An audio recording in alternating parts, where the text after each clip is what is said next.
with frivolity. Parties and balls, a life so grand. Little did she know what fate had planned. Ollie, the wandering candlewick, chosen by Sybil in her destinies down the street from towers of paper to the open road, a reluctant cleric with powers bestowed.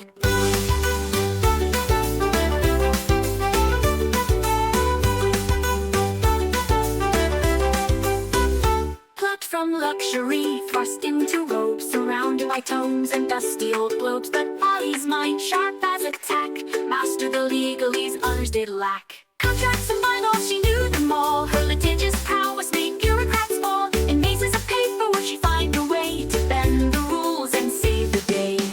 A holy symbol in a divine dream. Not all in the tower is as it may seem. A true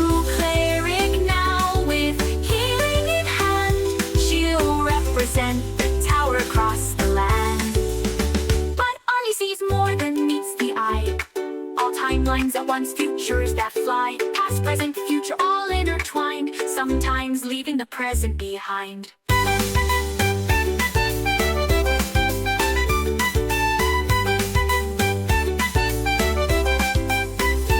Ollie sees more than meets the eye. All timelines at once, futures that fly. Past, present, future, all intertwined, sometimes leaving the present behind.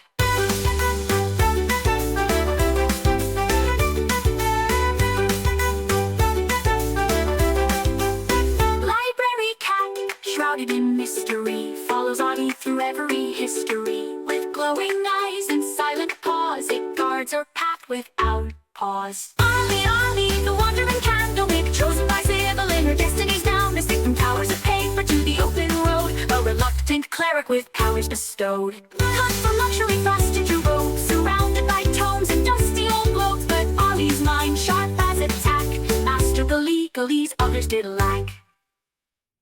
Oh, hoist up the sails, let the winds take a clip. For Thaddeus Turnpike commands his ship. For good on the waves, a sailor so bold, with magical powers and a heart of gold. Behold, Thaddeus sailed the endless sea, with little Boo as wise as can be. Through tempest and tide, they roam far and wide, the Turnpike legacy, their unfading pride. From the mighty Turnpike line he hails, with the lineage of captains braving the gales. A scion of seafarers fierce and grand, with the smell on his lips and the sword in his hand. Behold, Thaddeus, master of the smell, with little Boo through heaven and hell. They dance with the stars, they flirt with the dew, their laughter echoes in the ocean's blue.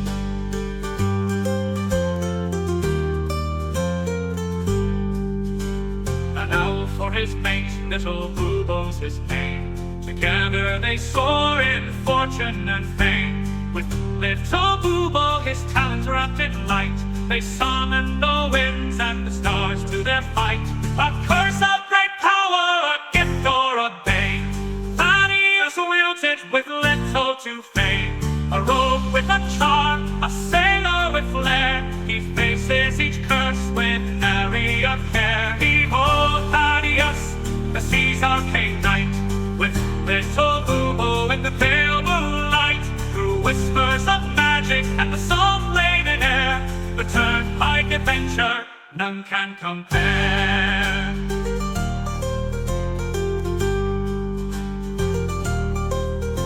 So sing of the Turnpike, the legend, the tale, of Thaddeus and Boo setting sail. For where the map ends, their journeys just start. The seas in their blood, magic in their heart.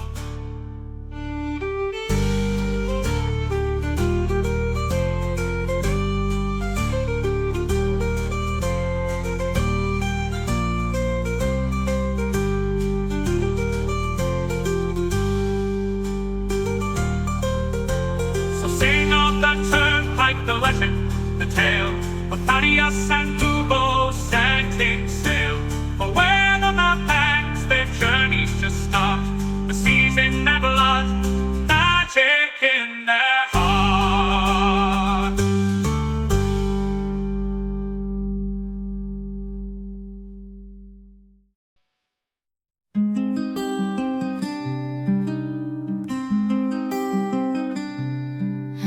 Salonia's fields a halfling stood tall. Sea gray eyes a fighter's call. With Fiona's love and Angus' smile, his world was bright for a little while.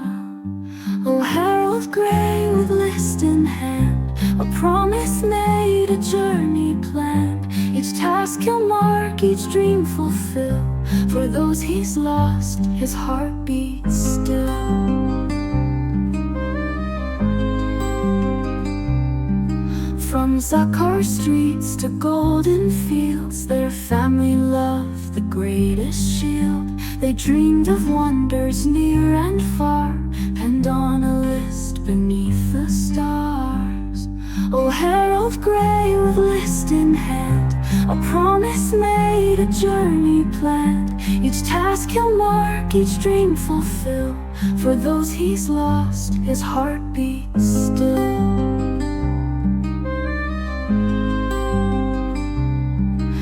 Young Angus fell on distant shore, while Fiona's kiss would come no more. A drunken noble, a vengeful blade, left Harold's world in darkness laid. But from his grief a purpose born, to honor vows that he had sworn. The list unfolds a final wish, a blade resisted a gutted fish.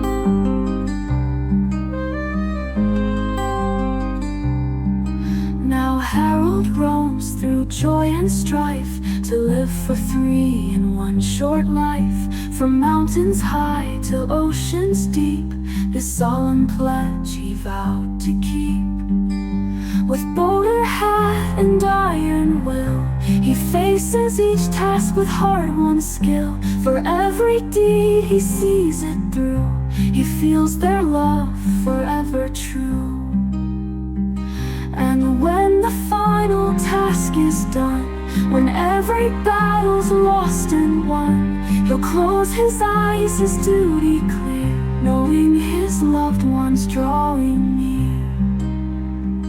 In afterlife they'll meet again, their love eternal, free from pain. The list complete, their dreams fulfilled, a promise kept, a future will.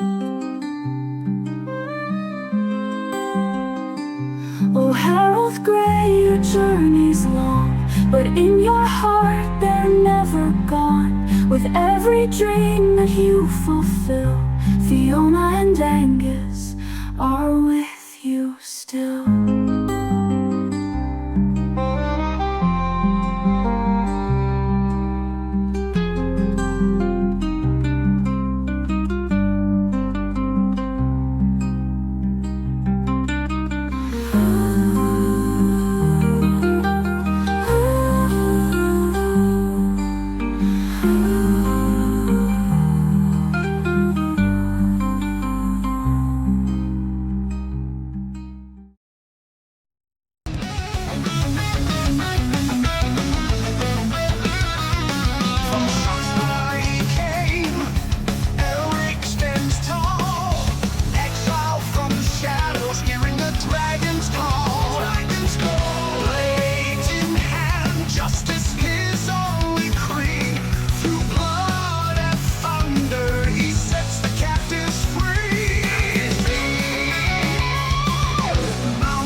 I still have the starting soon. Oh, I there we just did. Oh, do you see me? Welcome back. It's your boy Koi. Welcome back to You Are Legion, the D&D game where you, the audience, can join in, be part of our story as the gods themselves. Feel free to use those eternity crystals to give any character you like, that's a PC or, NPCs as well, advantage or disadvantage on any roll. Remember to write in which roll you want to affect when you're typing it in there in the chat. As I said, my name's Koi. I'm going to be the game master tonight, and I am joined by some faces you might recognize. We have, I'm not sure where they are because they're behind my window right now, but Michael Keane playing the halfling Harold Gray. We got Sam Gilroy as the noble pirate wizard Thaddeus Turnpike, and Sean Boyd as the blue dragonborn Elric Tiameticus. Also dealing with Elric, a human from another, maybe some split personality. It's like a player RP thing he's going through. Claire Hogan is not going to be joining us today. She's got some other obligations, so we are going to continue playing. And actually, the first thing I wanted to ask the party was, did we want to, this is like obviously not in character question, but as a party, did we want to keep Arlie with the party, don't split the party, or do we want to let Arlie separate in game? What does chat want? Great question. Who do we got in chat? Looks like we don't got much of anyone in chat.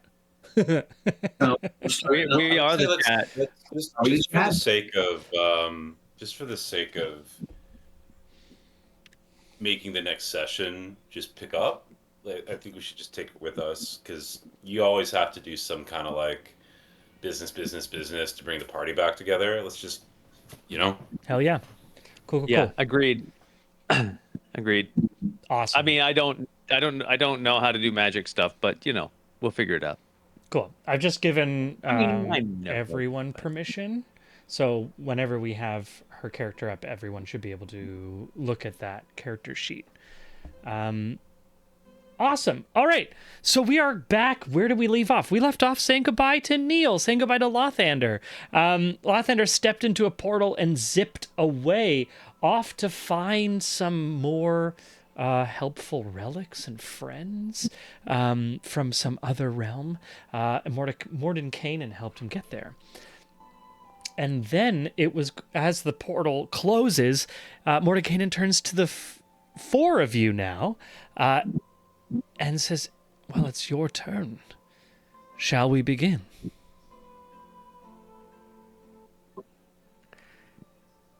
Yes, please. Wonderful. Yeah? No, I was just shifting in my chair. Getting ready. Okay. Mordenkainen turns back to the portal, takes a look at the coordinates that you had worked on, the information you had provided, that having been able to kind of have your mind's eye transported while holding the first fragment of the 7-section staff, and cast a spell opening up a portal to another realm.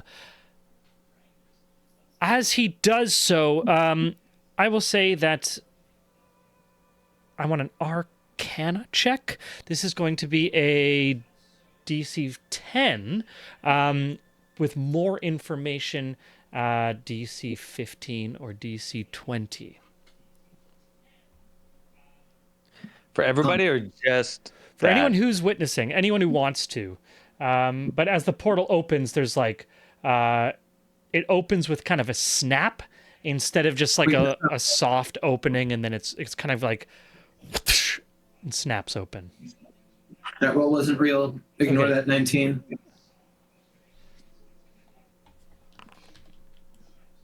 Don't ignore my 16.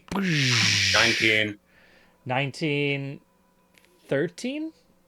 Poor Thaddeus? I mean, technically the lower roll should be the correct. My luck stone wasn't factored into the wow. The 19. With a 20, if you were gonna do it that way, but that felt wrong to me. You had okay, but you had 11 to your intelligence check or your Arcana checks. That's crazy. You got a 13 on a 2 on the dice. Yeah, that's yeah. Nutty Oracle. So Thad, yeah. So with a 13, Thad, you see that there's something has gone. Mordenkainen has just has just like caught a spell that was risking going out of control, like a saw blade that's like kind of wobbling. You kind of, your look is more on the reaction of Mordenkainen as from a magician's perspective, seeing something come out of control and this masterful turn of arcane energy to keep the spell under control. But it's more kind of like the broad strokes of what an incredible mage to be able to harness this like resonance cascade on the fly, unprepared. Aelric and Harold, you are looking not necessarily at like the mechanical amazingness of this wizard, but more at what the hell is happening. And as you see the portal open, you see it's like a jagged edge compared to a soft portal you've gone through before. You've gone through a few portals at this point. And they're always like pretty standard thresholds.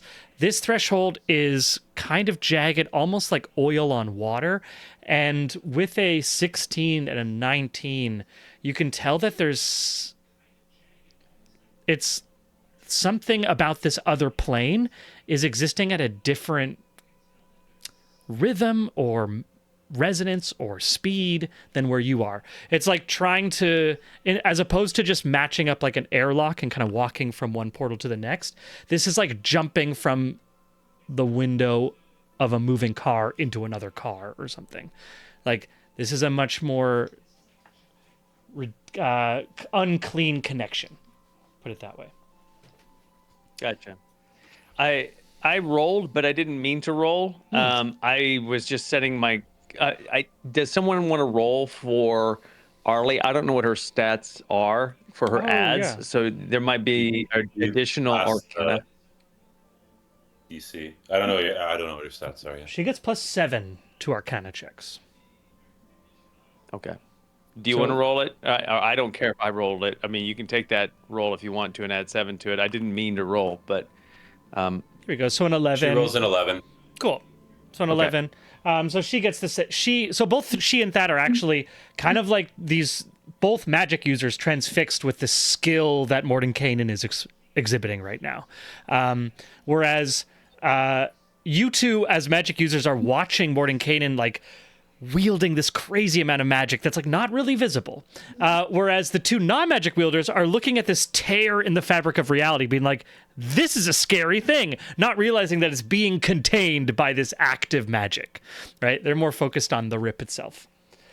As you see this, Mordenkainen strains some kind of perspiration on the brow. Wyhan actually comes in from the other room and joins him in this spell, joining in the effort. The two of them, he's far too focused, but she kind of in her additional support is able to speak to you. It appears that something about the location is not wanting to remain cohesive to our time.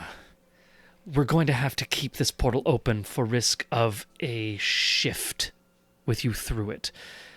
For lack of a better word, if we let this portal close, it's unclear whether we're moving faster or they're moving faster, but one of us will be waiting a lot longer than we want to.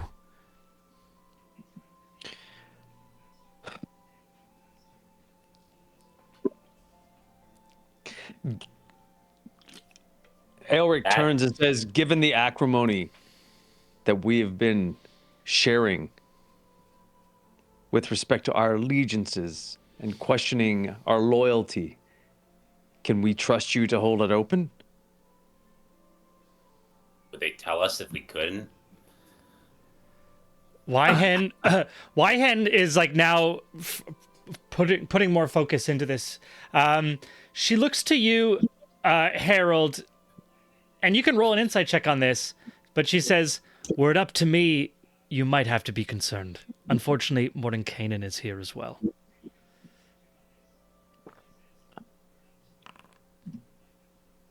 Uh, 17. Yeah, with a 17, she's she's telling the truth. The fact that Mordenkainen is witness and parcel to this agreement is probably the more binding factor here. But Wyhan will hold true to her promise. Who has the Legion head before I go through any portals? It's a great question. I think I still do. Cool. I had it, then I didn't have it. Now I have it again, I believe. Because when we have a guest, right, it's not like they manifest around the Legion head. It's more like they can pop up somewhere within the vicinity of the Legion head. Because that's how it's been working, right?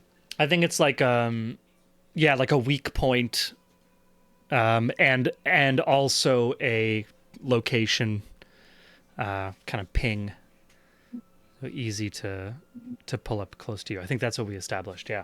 If we hadn't, we have now. I like it. Makes sense to me. Well, okay. If the portal, if the portal's just like ready to go,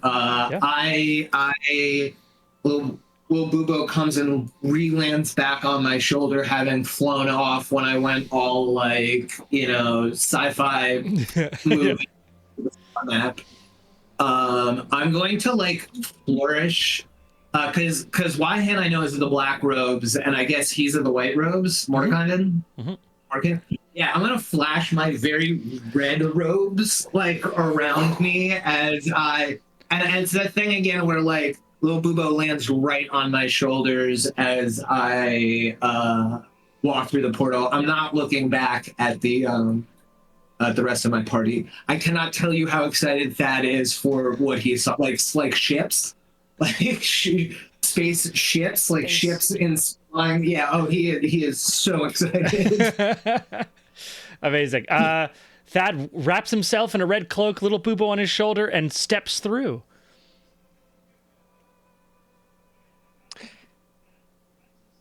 Elric turns to Harold and makes one more check. You think we're good? Rarely.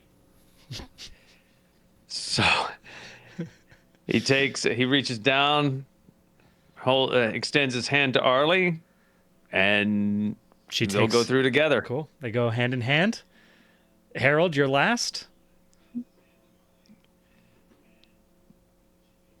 So when you said all contracts are disappearing, in all contracts? Let me do a little.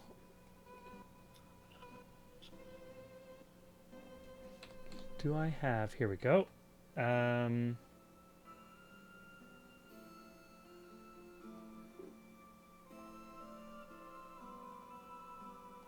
Sorry. Oh, amazing. Wyhan rolls a nat 20 on her Constitution save to be working on magic. This is such a feat of skill that even Harold, who's just a neophyte at casting magic, can tell that this is almost like the equivalent of spinning a basketball on a single finger while turning and talking to you. Be like, what was that you said, Harold? I'm kind of in the middle of something. Does this have to happen right now? Fine. Good luck. And Harold goes through. Don't take too long. Incredible. The party steps through. You step through the doorway and enter a silver-clouded void. Lucent wisps of white and gray fog swirl in the distance among pinpricks of starlight. For a split second, you have no sense of direction. Then you start plummeting. The silver clouds shift, and you see that you're falling toward a colossal, misshapen mass. It's not a planet or an asteroid, but a colossal creature that appears lifeless. Shattered ribs arch over the creature's mossy spine, and the air crackles with decaying magic. Among the bones is the shipwreck of a large galleon broke into 3 large chunks. the stern castle nestled in the corpse's hip bones, the starboard section embedded in the rib cage, and the prow stabbed into the creature's heart. Here in the astral sea, it is breathable, comfortable air, and you are able to move at a speed related to your intelligence rating through space. You can propel yourselves merely by thinking about it. And I have to double check the exact speed. That's the only thing I'm missing. 5 times your intelligence score is your movement speed right now.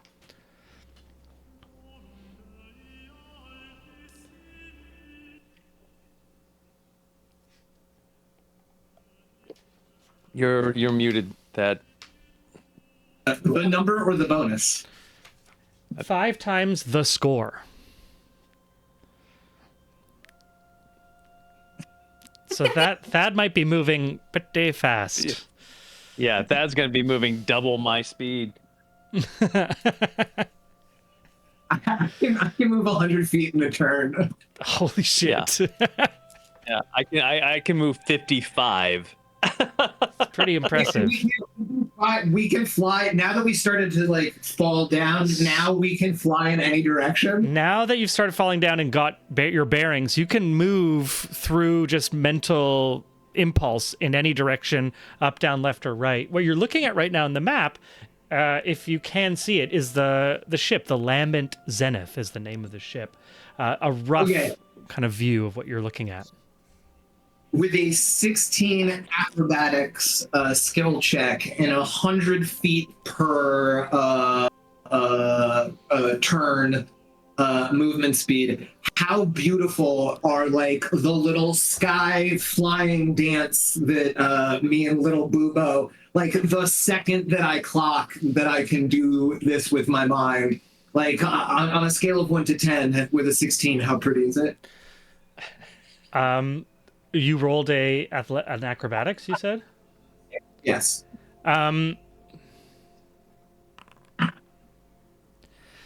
With an intelligence of 2 and rolling a 5, Little Bubo is more like a gravity point around which you orbit in this dance. Little Bubo's like the small point of a singularity moving through space, and you're just kind of like whipping around it at crazy speed. For once, you kind of know what Little Bubo feels like to have this freedom around a stranded, helpless individual that can't really go anywhere at any significant rate.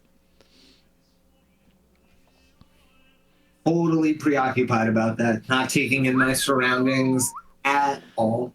I love it. Amazing. So Thad is just loving life. Ilric, how do you find yourself acclimatizing to this space? With great difficulty, I'm probably going to have to make, because I can't fly in the way that I know how to fly, and I'm not super smart. And Arlie is also not super smart. God bless her. So we're the opposite of that right, little Bubo. So how about you and Arlie give me a wisdom saving throw? Oh God. Well, Arlie's got pretty good wisdom. So, but mine is, you know what mine is. I have that thing that gives me what does it do? It gives me something on wisdom saving throws. Yeah. I think with the veil. What does it do? Arlie rolls a 23. With a 23, I think Arlie can, like, it's basically as soon as you think of yourself moving, you can move. And Arlie gets that pretty quickly. Picks up on the, like... I do not. Eric with a 3 wisdom saving throw. Eric, I think you're like, oh, I've picked up flying. I got this now, and start like flapping your wings. But it's the type of thing like when you move your body in a vacuum, you start like forcing yourself to move in weird, like kind of just turning in circles and upside down, and like you're not thinking about moving, you're thinking about doing the physical act that causes you to move, because that's how you learn things. Right. So yeah, absolutely. And he was late to flight to begin with, so it's not even that natural. Yeah, so flying to him yet. is like I mean, it purely by rote, right? It's like I do this, then I have to do that, then I have to do this again. And so as you're looking at her just kind of start joining Thad in this wonderful ballet through the stars, you're like, I just need to, why am I going backwards? That's right. I think he's just going to do the very best he can to try to not even go towards the very buoyant bodies of Thad and Arlie, but just try to find the version of terra firma that is here, which is the ship and the. It looks like they're, you know what I mean? The ships or any of the rigging or anything that he can kind of like. Yeah, so if you kind of see, you're still like a few hundred feet above, basically. I'm going to say this perspective we're looking at is kind of our entry point. You can see the rip if you look behind you, whereas other people aren't paying attention. You've kind of forced yourself to turn around just through your own incompetence. And you see the rip that's being maintained by Mordenkainen and Wyhan. What looks kind of like a star at first, but still fully there. And then if you choose to kind of start focusing on one of those segments down below you, you can start kind of working your way there. Harold, you see the two magic casters spiraling gracefully through the stars. Thaddeus, like a bird, like a sparrow that flies at extremely high speeds and changes direction like rapidly. You are seeing now in physical representation the swiftness and agility of Thaddeus's mind, quite literally. And while Arlie is not able to necessarily keep up in speed, she always seems to find her way either to synchronize with Thaddeus or force him to alter his own path, because she kind of ends up in his way. Whether intentional or not, who's to say? Harold, how do you take to this new astral projection plane? It's not projection, this is you in the space. Harold is trying very desperately to keep his pancakes down. You know, he's an acrobatic guy. He wouldn't describe himself as someone who's afraid of heights. But it's nice to have your feet on the ground. And they most certainly are not at the moment. They're not. So Harold is sort of getting his bearings and sees the ship and tunes into it and flies towards Aelric, slightly faster speed than Aelric is flying. And Aelric is just starting to. I think as Aelric like reaches out towards the stability of what he sees below him, before you know it, like that intention causes you to start moving in that direction, and Harold catches up with you. How space-like is the environment that we're in? If I like turn around, come back, and then sort of shoot towards our big old dragon man, can I turn around, slow down, and at the last minute, like kick off of him to give him more velocity towards the ground? Oh yeah, sure. Like to do a little like just give him a little momentum. Yeah, and like it'll dead stop me, but that doesn't matter because I can like once pop I up again. I can just like do this extreme. Like if this is my head here, I can just like sort of do that and follow right after him in this really graceful. I'm like a sea otter. I'm like like when you see like or like a penguin, suddenly moving around. I'm just like, yeah. Oh my God, that's the waddling Thaddeus you all know. You finally witness where he's truly in his element, like a swimming Amazing. penguin. Yeah, I love this idea, Thad. If you coming in reversing, getting your feet onto, maybe even getting your feet onto the feet of Aelric, because Aelric is faced towards where he wants to go, and then like both of you kicking off at the same time and just firing Aelric at an increased speed. You just like an otter, able to just turn and whip and catch up. I think of like those turtles in Finding Nemo. Thad almost like riding hands behind his back, like so Aelric, we good? How's it going? How's it hanging? Yeah. That checks out. Completely do the turtle.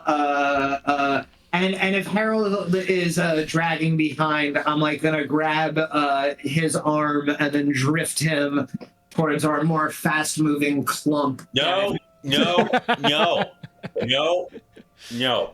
I would move my hand before I can grab him, and then just gracefully fly into his eye line. Little Boobo's basically like got a hold of your hood on your cloak and is just like holding on with dear life with the claws, wings outstretched just for balance, and just kind of like cannot keep up with you. The only way little Boobo can stay up is just holding on. Like when you're holding a dog above water and they're still like still like a little. I'm flying, right? I think I'm flying. Yeah, just kind of like, but more just like holding on. White knuckling. I love this. And Arlie joins. You all spiral down. Which of these segments are you aiming towards? I am aiming towards this over here. Isn't this where the captain's quarters would be and stuff? Like this back. Yeah. Yeah. Yeah, I was gonna say stern. Cool. And that's the midsection in the middle, right? Not part of another ship. That's what it looks like. I think he said it's one ship in three sections. Right? Yeah. Yeah, the lambent sections. So that's the starboard or the right side of like the middle of the ship in the middle there. Yeah. Got it. Cool. As you come down onto the stern section of the ship here, landing, might as well just show you where we all come down. Right at the top. Here you Okay. go. It is, because it is ripped open, once you get within, I'm just wanting to double check it really is, once you get within like 30 feet of the top of the deck, a gravity takes hold and you all fall to your feet. Not enough height to take any damage, but when you are standing on the deck, there is like a normal gravity as opposed to this drifting that you felt. I immediately, once I hit the gravity, can I still intelligently like fly against the gravity? Can I use my intelligent movement? That's the first thing I try to do. No, this is an area of normal gravity. All right, then I immediately try to jump up as high as I can and see if I can hit like whatever the spaceness is, well, just with just a regular jump. What's the height of your jumps? It's your strength plus. Oh, how do you calculate that? It's strength plus something, like a free jump. My strength is 13. Number of feet equal to 3 plus your strength modifier. 3 plus or 3 times? 3 plus your strength modifier. So I can jump 4 feet then. 4 feet high, which is pretty freaking high. That's a 48. Yeah, it's a 48-inch. 48-inch vertical. That's not bad. Yeah, that's not bad. I have a strength, and an average human is a 9, right? Like I should be jumping higher. But that won't get you high enough to get out of this pocket of gravity. Assumedly, were you to leap off the deck, and fall below whatever this pocket of gravity is, you would resume into the although not everywhere on the back. So the sections that are closer to the break, that'll be, let me just draw roughly here. So like these sections, those are going to be falling into like the mass of this dead god. So trying to fall in that direction would require more of like an acrobatics check, whereas off the back would just be like a free fall into wherever you're caught, again, by that astral movement. Cool. When I've done my little jump and then land, I turn to Harold and I say, we're either gonna have to jump off the side when we want to go back, or I'm gonna have to toss you, or Arlick will have to toss you up back into the other space. Wonderful. Thank you for sorting that out, Thad. Always have an exit plan. You see the scraps of golden sails dangling from the stern castle's ruined mast, and there are pieces of armor and weapons scattering on the deck. You can give me a investigation check if you want to look into those at all. Also, don't forget I can identify like ranks and stuff because of my soldiering and stuff. So if any of that stuff is there, I could say stuff one more time. But so for this, I'll say that because you don't have a background with this sort of rank or any insignia, it would be more like as you gain information, you could probably start to make guesses around relative ranks. Okay, so we don't recognize like any. We don't also recognize, or is that what we're checking for right now? I got a 17. I'm just checking to see if there's any crests that Aelric's previously run into or anything like that.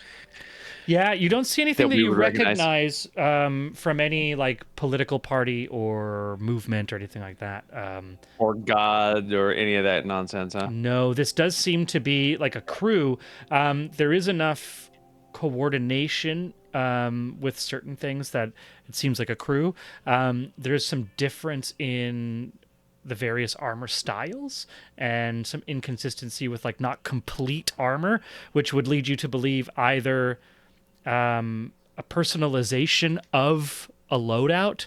So like someone who might say, I prefer not wearing this, or someone who like didn't get it because they stole it or something.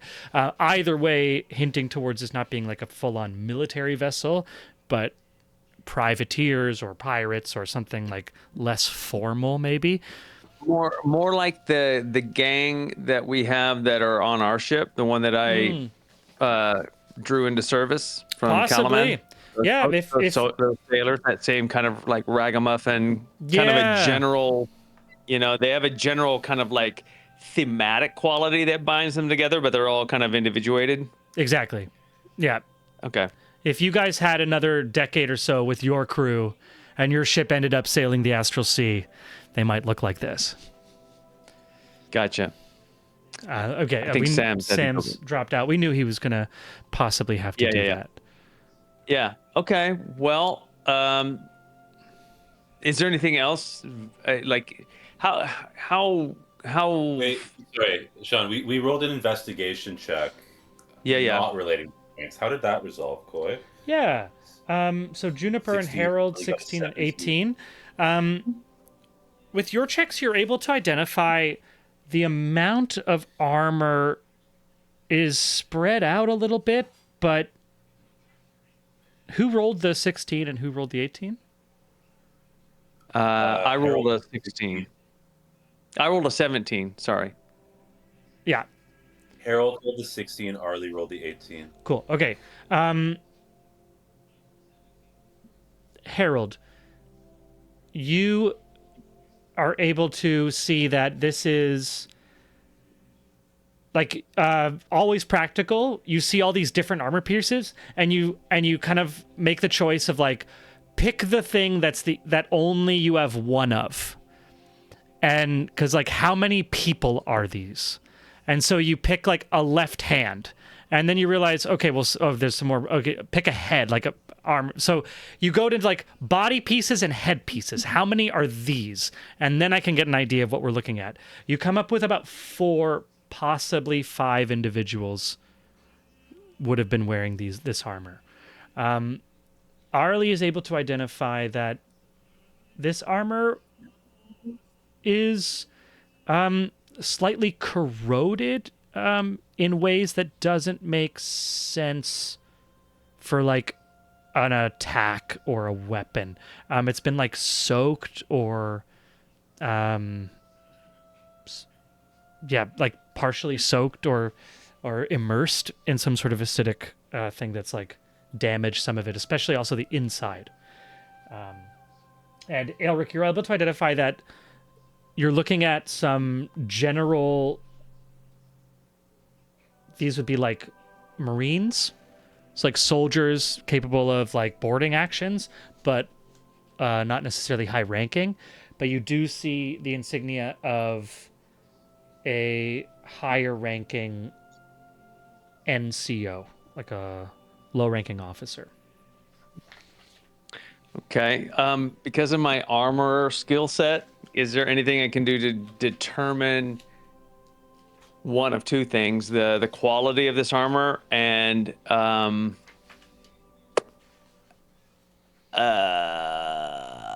guess this acidic damage, like how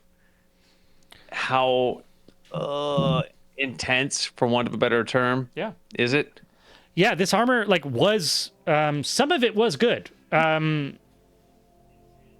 This damage is significant enough to make it like not worth putting on, if that makes sense. Gotcha. So it's Yeah, like, 100%. oh, cool. Like, yeah, this is like a wrecked vehicle. It's still a cool car, and if like I fixed it up, it would be a cool car again. But you can't just jump in it and drive off. Yeah. And is there anything that I could tell if this was more ceremonial or more martial? This looks very practical. Very practical. Okay. Great. And what was it? Yeah, sorry. That was it. It's very rare that Elric gets to pass a whole bunch of knowledge off to do a big party dump. Also You know what I mean? non-magical. To be clear, non-magical. Like these are all like mundane. Great. And last question: human size, like dad size, human size, or I mean, is it more like that? Yeah. Or is there a way to tell? Like somewhere between a halfling and you. Like they're all like pretty humanoid size. Okay. You and Thad, like Thad is even pretty big for a human, but it's like the gradients is like you start to see orcs and like he's small for an orc and like, you know. Yeah. But, these are somewhere between like elvish and orcish in that size range. Okay. Great. Well, Elric turns to Harold and says, they appear to be somewhere between elven and orcish in size. This was very practical armor. I have no idea what caused the damage. Any guesses? Seems, as Arlie said, bathed in something.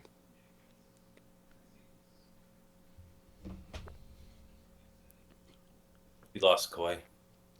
Oh, I'm still here. No? You don't see me? Your video's frozen. Oh dear. Oh, not on mine. Oh, then it's just me. Okay. Yeah, Harold says, well, I mean, I guess we'll find out soon enough. Might have just been this big odd corpse. Yeah. Say we go below? Carefully.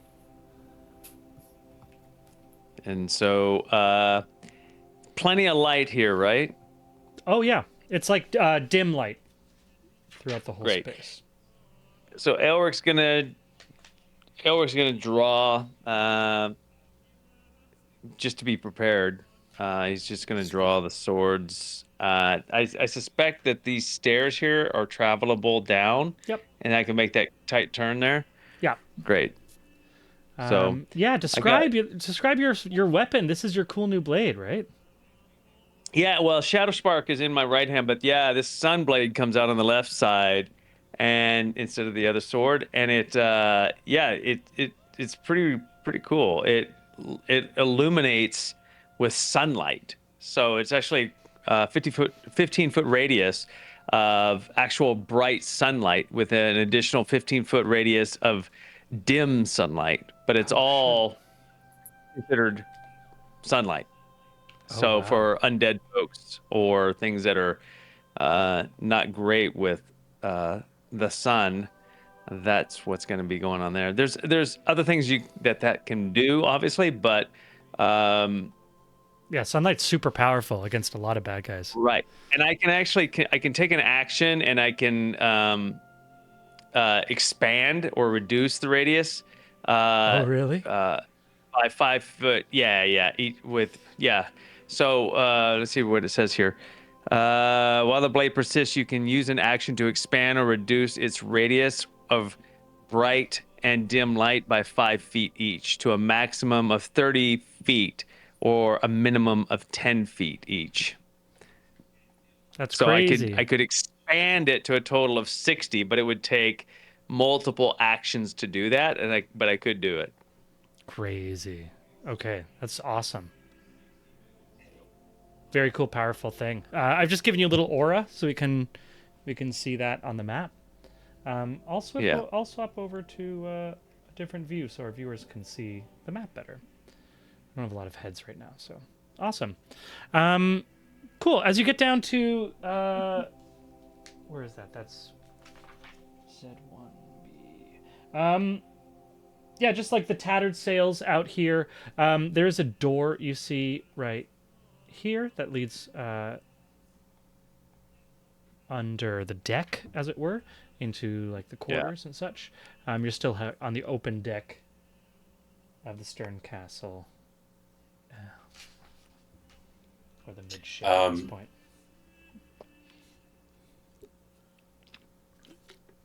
Fiona appears sort of behind Harold, just passing up out of the deck to her full height. Awesome. Like something emerging from a lake. Ooh, creepy. Yeah. So we have Fiona's here, little Bubo's here. Thad and Arlie are also still here. Yeah, where do you want to check out? You see the stairs go up and down, so you can go down the stairs further, or you can go into the door at this on this deck. Let's stay on this floor, yeah? Yeah, one at a time, I think. If possible, let's not aggro the whole dungeon again. Yeah, exactly. That's exactly what I was thinking.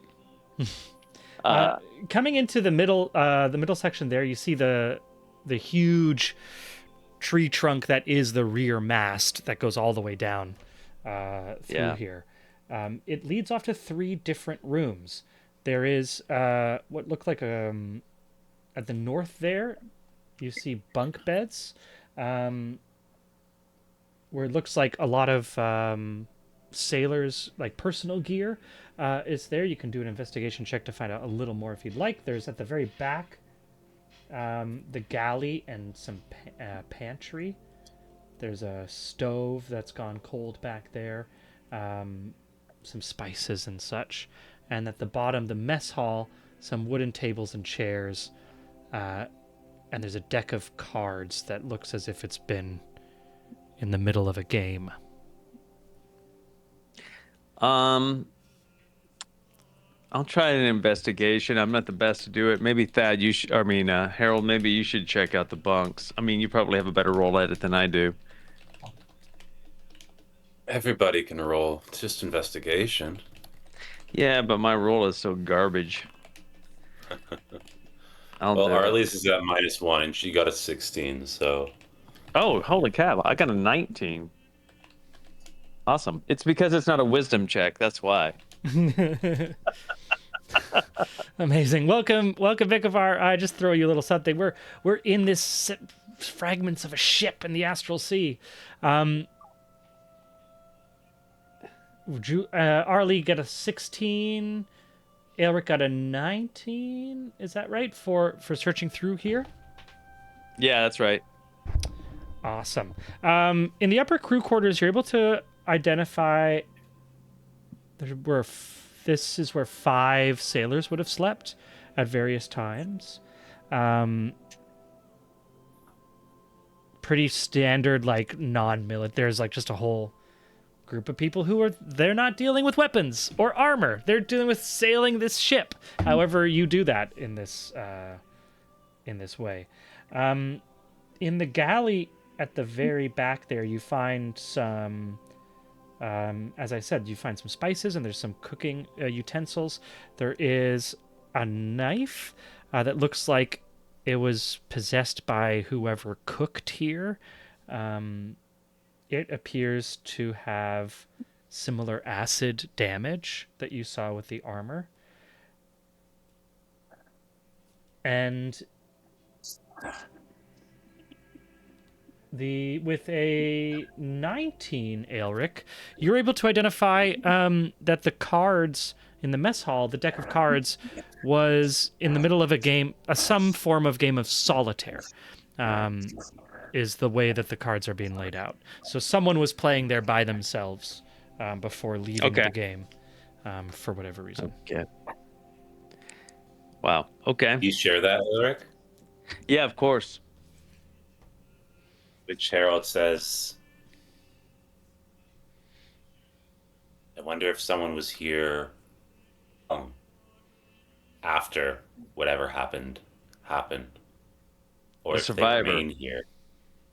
Yeah, a survivor. Is there any way to determine how long it's been since the stove has been used? Probably not.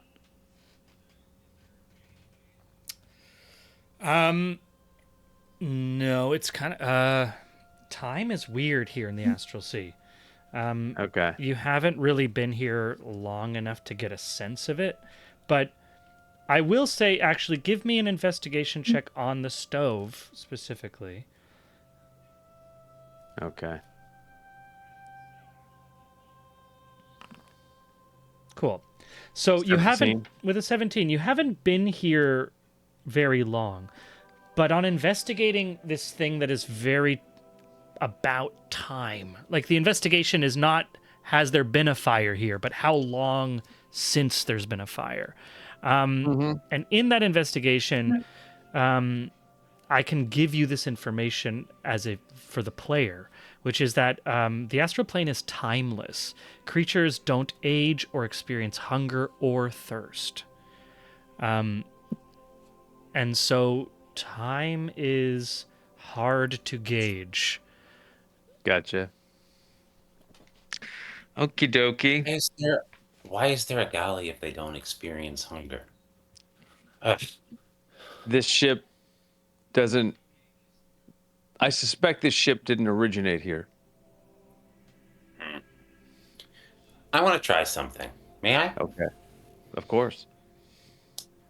Okay, Koi. So I'm going to go to the edge of the deck and looking out into the body of this huge thing. Say that it has a mouth. I do not think there is no mouth that remains. It's as if it's like mostly innards. You see a spine, you see a hip, you see the heart, you see rib cage. A lot of large viscera and other. Okay, well then I won't be casting Speak with Dead. Harold turns back to Elric and says, "Never mind. Lead on, big guy." Well, I guess we're going down then. You could try to, if you want to try to identify what you're looking at. Yeah, or Arcana? Yeah. Arcana. Arlie could roll an Arcana as well. You can also do like just a straight perception, or you can basically justify how you want to approach this.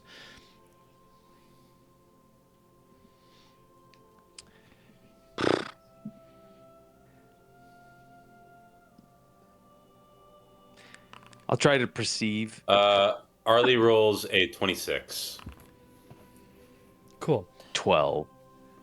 Arlie takes a look out, joins you, Harold, and takes a look out. And Elric, you come out to join everyone as you explain what you found inside.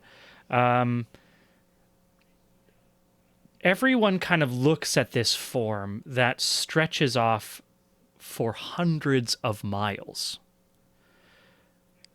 And Arlie goes, Okay.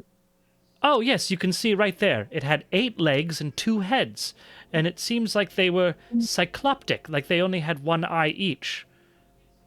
Although, well, you can tell there because it's some of those legs, well, that were there, and that would have been a head, which is now, well, not a head, or somewhere else in this sea. Whatever she was able to identify, it's like a bug expert is able to identify a creature from roadkill or something. Like, oh yeah, that's exactly what it is. Arlie's just kind of like, oh yeah. And she's just kind of able to identify that. I will give Arlie with a religion check that I'm going to just, I'll roll for her, this religion check. I've got her character sheet right in front of me if you want. Oh, you got it. 19. 19.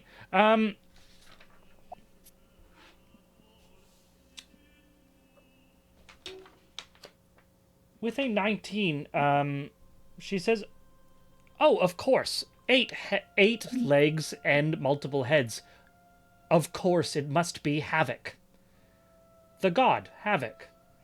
I didn't realize he died, but this must be what's left of whatever body he was using last."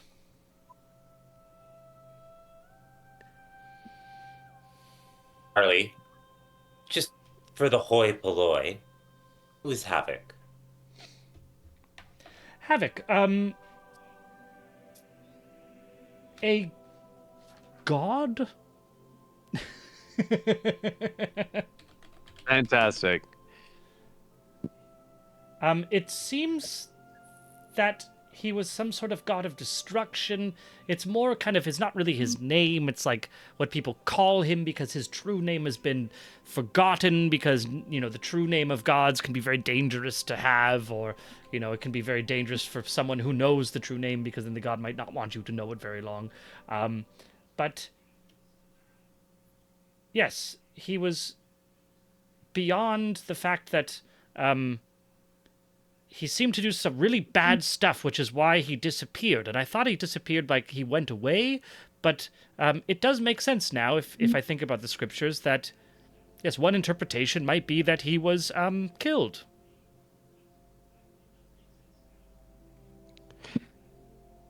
Great. So Something killed a god here? Seems so. Or at least its body. well, I guess add it to the list. Stab its book, or ram a ship into it.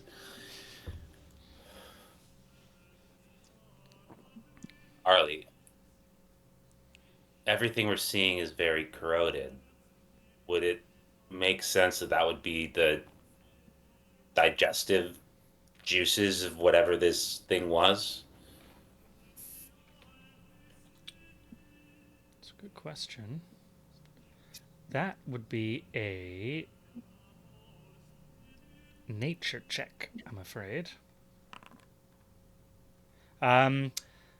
Arlie says, Harold, I think you have just turned a corner into an area I know very little about, which is the inside of animals.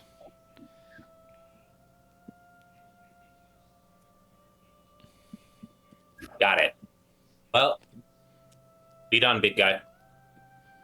Down we go. You continue down the stairs into the lower section here. Everyone's just going to come with for the sake of it. Be right back. 5 seconds. Yeah. It's just me. This is just it's just me. It's us, buddy. Lonely. It's Actually, us. so in this case, this is Aelric going down by himself. Sure. As sure. Aelric down walks by himself into the companionway, the forward end of the hallway buried in Havoc's flesh. The stern end holds 2 doors and 2 stairways leading up, and another into a port side bears a gilded plaque that reads "Stateroom." You see, there's beds to bunks and hammocks, empty, but the walls are covered with colorful pieces of wood. All of them have different things written on them. The back. Is all of this writing in common? If you examine the wood, you see that they're all different words, and you quickly realize that these are names that have been written on with smudge, like soot from candle. But the word stateroom, is it in common? Stateroom is in common. Okay. Um, Great. The pieces So- of wood are like remembrance markers of either people who worked on, probably like crew members who have fallen. I'm not the person to do this. What would you like me to roll to try to detect what language, if at all, this would be? If they seem to be common, or if there are names that are like, this is probably not in this. You can give me a straight intelligence check if you want to try to identify the language. Or any of the names, like it like an orcish name or a a halfling name. Trying to whatever. identify any of the, like, if you recognize any of the names or the writing or anything. Yeah, any of the alphabets or anything that it would be like, this is a.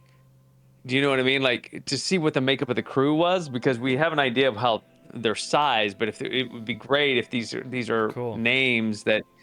Do you know what I mean? Like, How many names are there, Koi?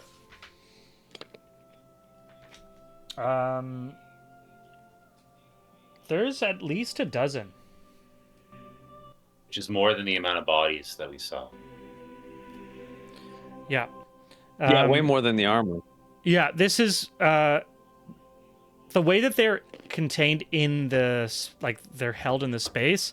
I would say, drawing on Aelric's background as a soldier, these seem like the pieces that you would keep and hold for fallen soldiers, like piece of a dog tag or something. Gotcha. But yeah, Gotcha. give me an investigation check on these dog tags, because it's a good question you're asking. Sweet. 17. Cool. With a 17, so I'll tell you what you're able to identify. You're able to identify, these are all names for crew members, assumedly. It's all written for the most part in common, or like the common alphabet. You're able to recognize words that are clearly Elvish. You see one that's clearly Orcish. You see a bunch that are written in the language, but in a combination of letters that you cannot associate with any species that you know. So some culture species that you haven't yet met. A lot of names there.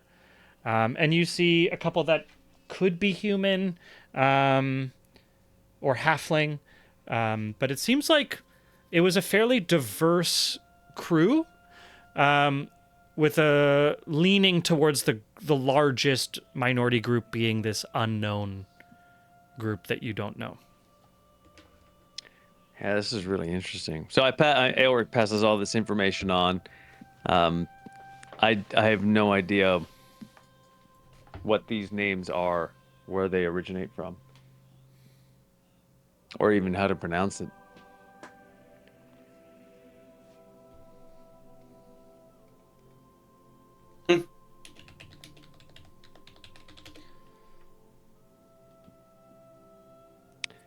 Yeah, some of the names that you're reading that you don't recognize, Aelric, are like YP apostrophe I apostrophe TH. Or V apostrophe A apostrophe A LOS. Great. Any of that sound familiar to you? Do you know anybody, any race that uses this, Harold, Arlie? They could both roll. Arlie could roll a history check. Okay. You've got that, right, King? Yeah, I'm just doing it. 10. At 10. With a 10, it's hard to pronounce. Great. Well, I say we just continue to let's investigate this level. Don't you think? Cool. In the stateroom, you can check the stateroom out. Yeah, we're gonna check that. Yeah, we're gonna go there first since it's the one that's got the signage. Cool. Simple but elegant. There's warm light of wall sconces that bathe mahogany bookshelves and crimson bedsheets. You see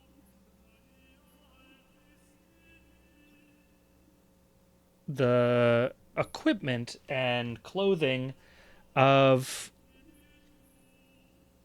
what looks like to be one person, probably male, probably about 5'6" to 5'8", somewhere around there. Thad wouldn't be able to fit really well into these clothes. But no body. You can roll an investigation if you would like to look more around. 18.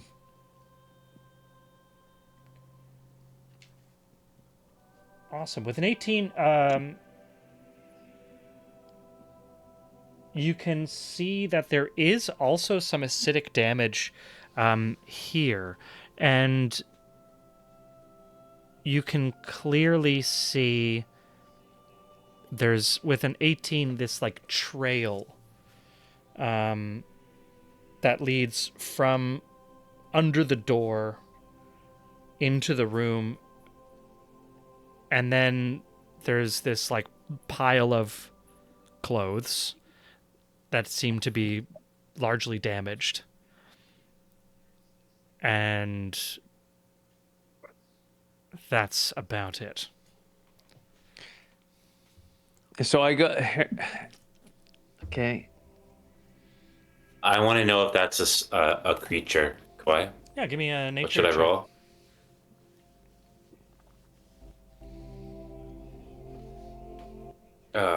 Piss.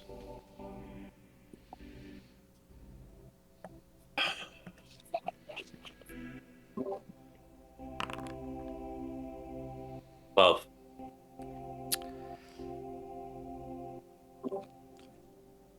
It's clearly like damage in a path. Now, was it a creature, or was it something that was like something that was dragged, that was leaking something, or was it something that was not maybe like the question is, if it was a creature that did this, like what kind of creature did this? Clearly something moved across the floor that burned into it. Was it moved by someone else or by another creature? Was it a part of a creature? Was it a creature itself? Unclear. Elric. When an elk dies in the forest, what happens? Decay. It decomposes. What else happens? Scavengers. All around us, outside. Do you see anything moving? No. We're in a sea of void. This would be a feeding ground. All manners of creatures. We should tread carefully.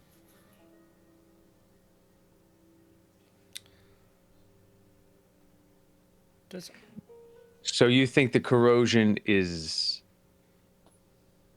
from a creature? I think that the corrosion is caused by something that arrived to eat. I see. We're surrounded food. Okay.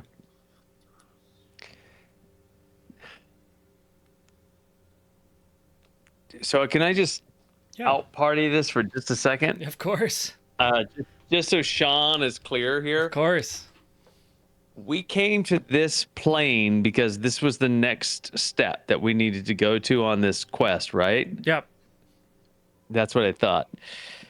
Okay, just coming back in. And according to Thad, the rod was on a ship.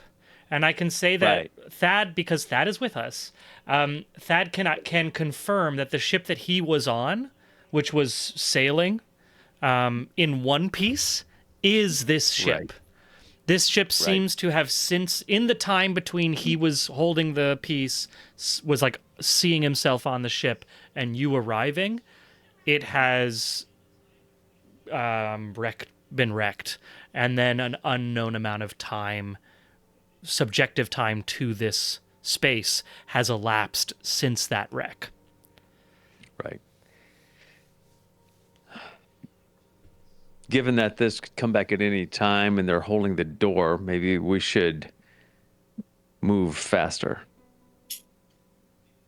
We should move carefully. Agreed. Oh, Elric's going to continue to try to clear this section of the ship, just basically moving from room to room. I guess I'll go to these bunks next. Mm-hmm. Hell yeah. In the bunks, you're able to find. That's actually where the bunks were where you found the pieces of wood. Oh, all the names. That's right. Yeah. The storage there is below that. This is not where we've been yet, right? Some unused rigging, dusty old cells. It's a storage closet. But if you give me an investigation check while you're here. 15. Awesome. With a 15, you can find some loose floorboards jutting upward beneath the canvas. And moving those loose floorboards, you can find a way down to the level below. Harold? Everybody? Before we go down there, is this the part of the ship where you would suspect they would secure something so powerful, so valuable? If it was me, I would hold it on my person. Okay. Thad just rolled. Yeah, just rolled a nat 20. When Thad was on the ship before, he could swear that he felt the energy of the rod coming from the prow of the ship, the front.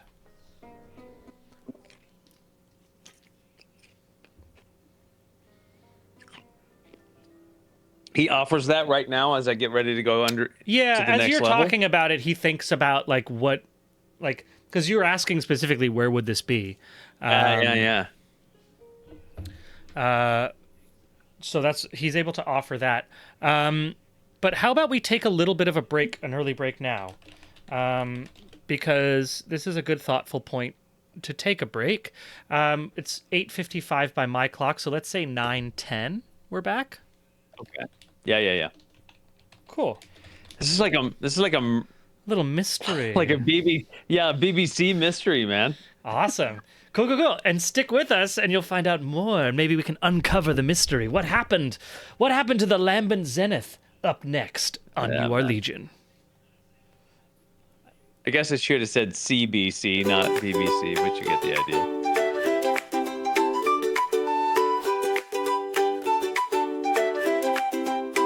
In Candlewick Manor, born to nobility, Ollie danced through life with frivolity. Parties and balls, a life so grand.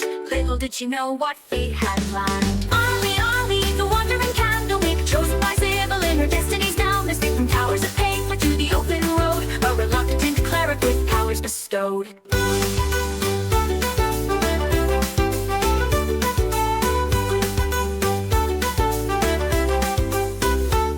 From luxury, thrust into robes, surrounded by tomes and dusty old globes. But Ollie's mind, sharp as a tack, mastered the legalese others did lack. Contracts and bylaws, she knew them all. Her litigious prowess made bureaucrats fall. In mazes of paper would she find a way to bend the rules and save the day. A holy symbol in a divine dream. Not all in the tower is as it may seem. A true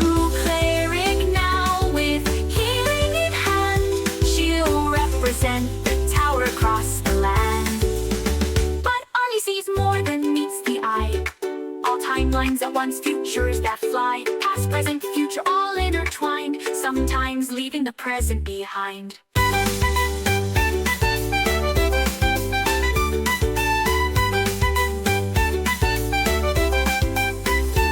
Arlie sees more than meets the eye. All timelines at once, futures that fly. Past, present, future, all intertwined. Sometimes leaving the present behind.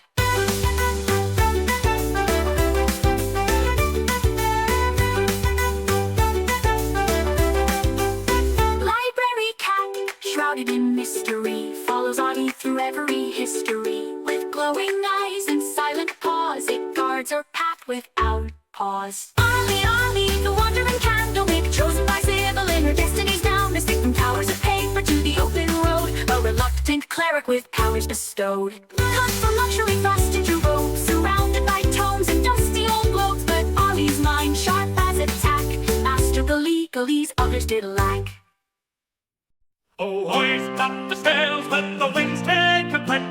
For Thaddeus Turnpike commands his ship.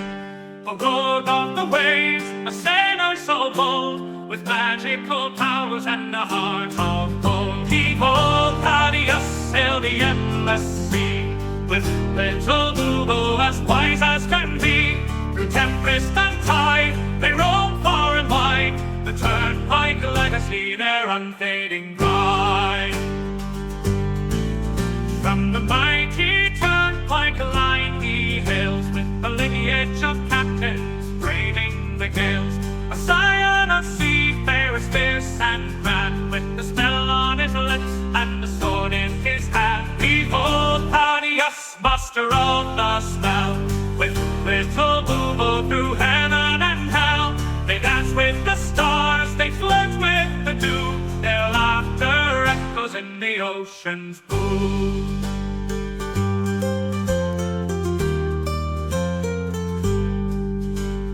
Now for his mate, little Bubo's his name. Together they soar in fortune and fame.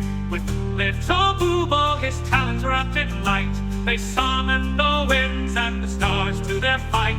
A curse of great power, a gift or a bane, Thaddeus wields it with little to fame. A rogue with a charm, a sailor with flair, he faces each curse with nary a care. Behold, Thaddeus, the sea's arcane knight, with little Bubo in the pale moonlight. Through whispers of magic and the salt-laden air, the Turnpike adventure none can compare.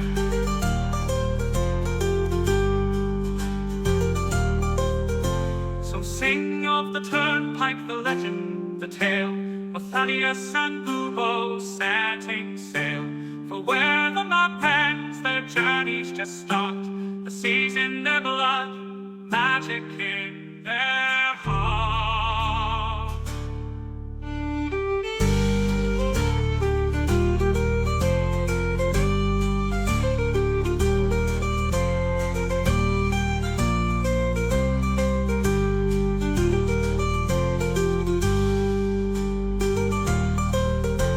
So sing of the Turnpike, the legend, the tale of Thaddeus and Bubo setting sail. For where the map ends, their journeys just start. The seas in their blood, magic in their heart.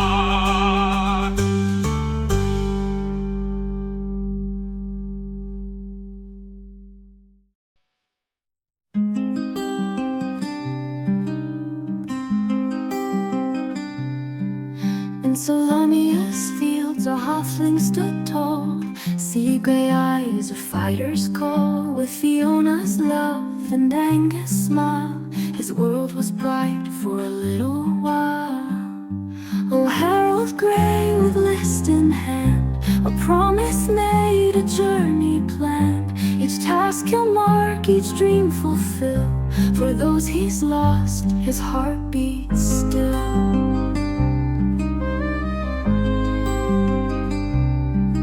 From Zakar streets to golden fields, their family loved the greatest shield. They dreamed of wonders near and far, penned on a list beneath the stars. Oh, Harold Grey with list in hand, a promise made, a journey planned. Each task he'll mark, each dream fulfill. For those he's lost, his heart beats still. Young Angus fell on distant shore, while Fiona's kiss would come no more. A drunken noble, a vengeful blade, left Harold's world in darkness laid. But from his grief a purpose born, to honor vows that he had sworn. The list unfolds a final wish, a blade resisted a gutted fish.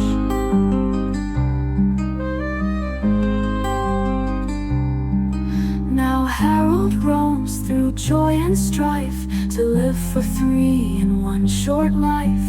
From mountains high to oceans deep, this solemn pledge he vowed to keep. With bowler hat and iron will, he faces each task with hard-won skill. For every deed he sees it through, he feels their love forever true. And when the final task is done, when every battle's lost and won, he'll close his eyes, his duty clear, knowing his loved ones drawing near. In afterlife they'll meet again, their love eternal, free from pain. The list complete, their dreams fulfilled, a promise kept, a future will.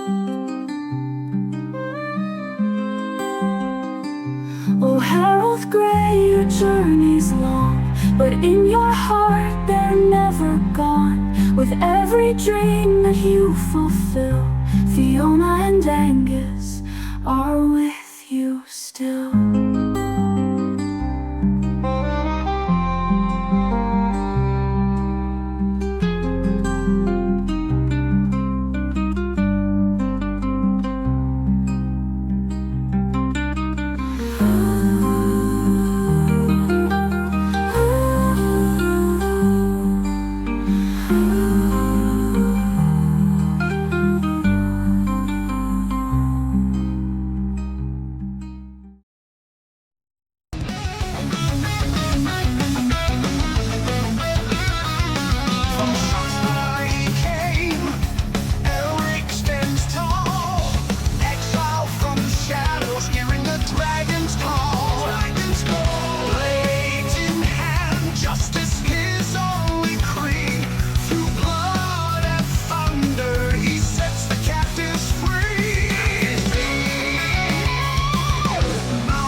Yeah. Okay. Wow. Welcome back. It's so much fun. D&D. It's great. Yeah.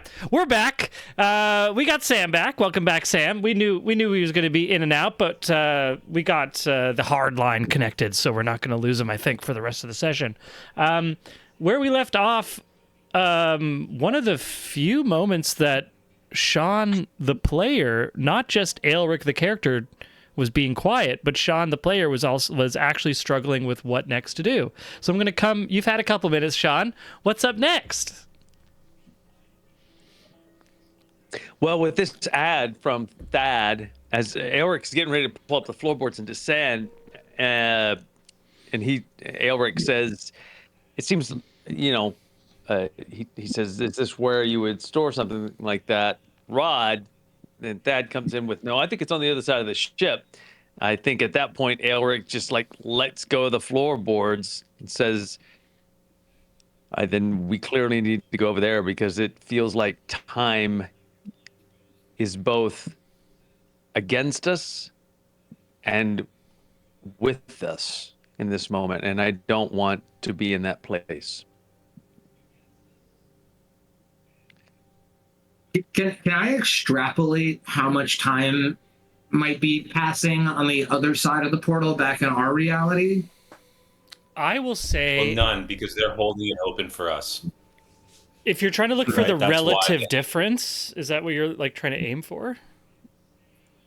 Yeah, if it's an impossible task for me to intuit from my surroundings versus what I know about the fundamentals of teleportation magic, I'm firmly welcome to say that this is above my pay grade or specialty. I think... But if I get a sense of how fast the clock we're under is an availability to me, I think that at this point Thad would start to be thinking it through. Yeah. Short of anything more concrete, what you can pull is that the time where you are is clearly moving much faster relatively to where you came from. The question is how much faster.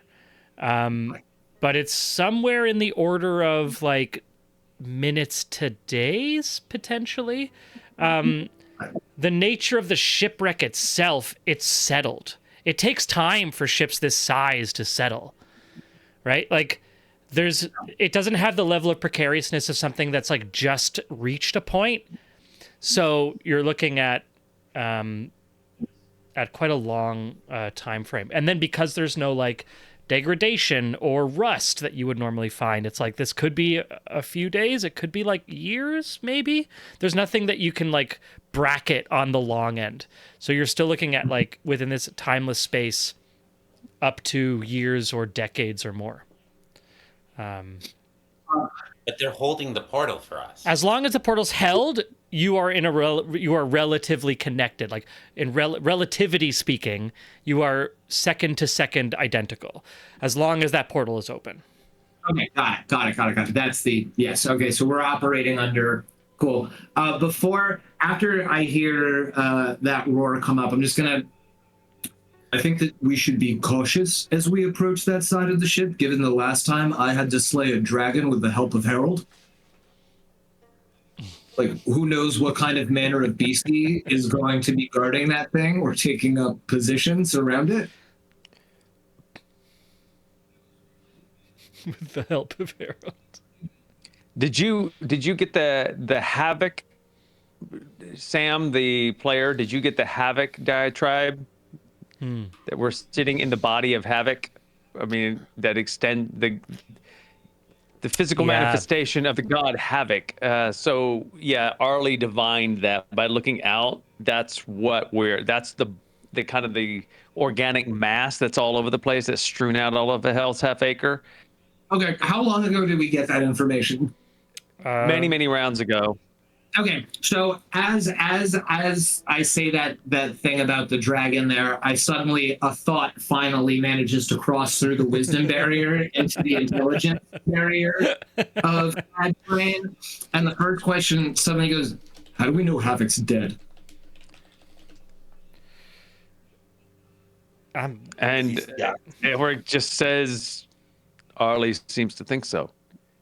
Arlie, is the god Havoc dead? Wouldn't the god of havoc be kind of all strewn around like this in the first place? Oh, I mean, the God of Havoc was crazy looking. He would have had 8 legs. Who knows how many arms? At least 2 heads.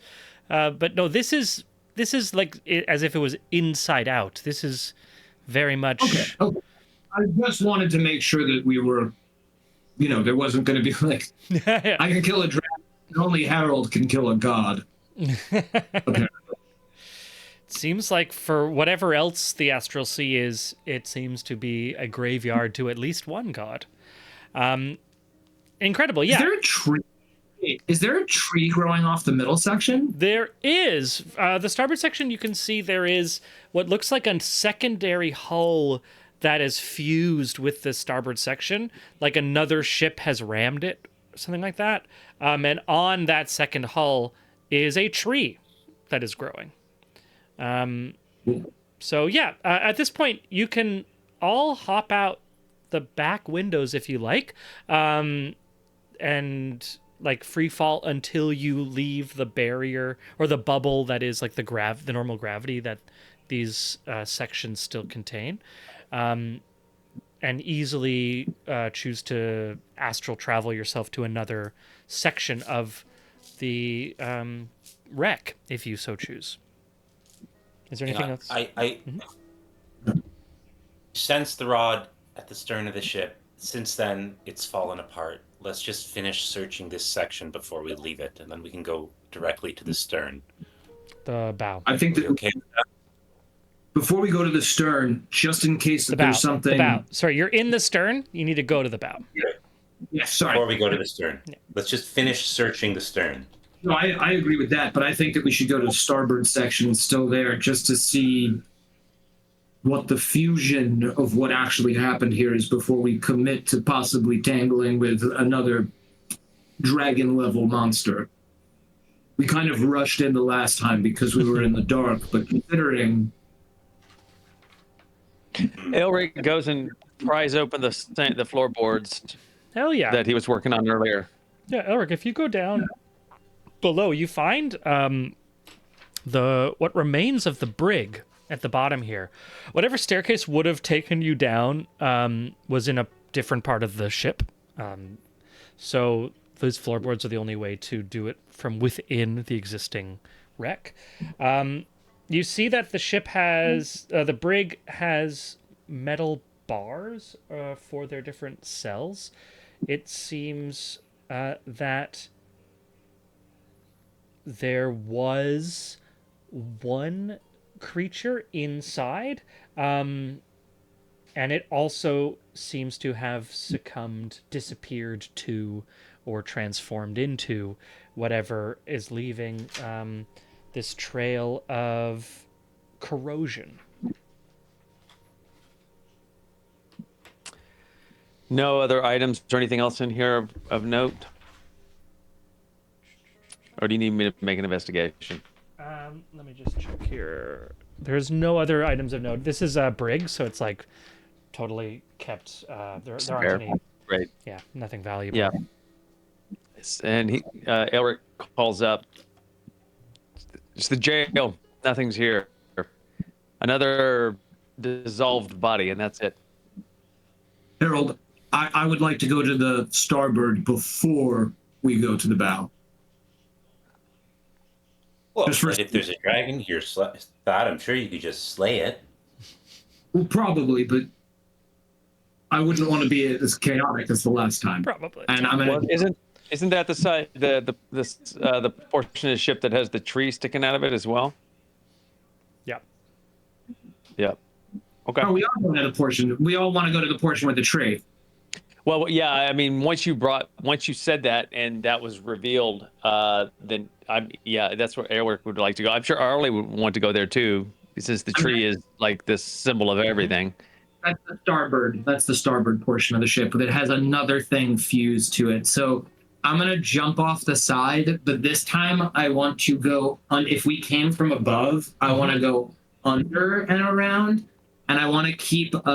When I do my jump, I want to see when falling turns back into floating, and keep that relative distance until I'm like fully hanging above the Cool. prow. Does that make sense? I want Yeah. to go under and then above. Yeah, the bubble is like 50 feet. It's like pretty sizable, but not massive.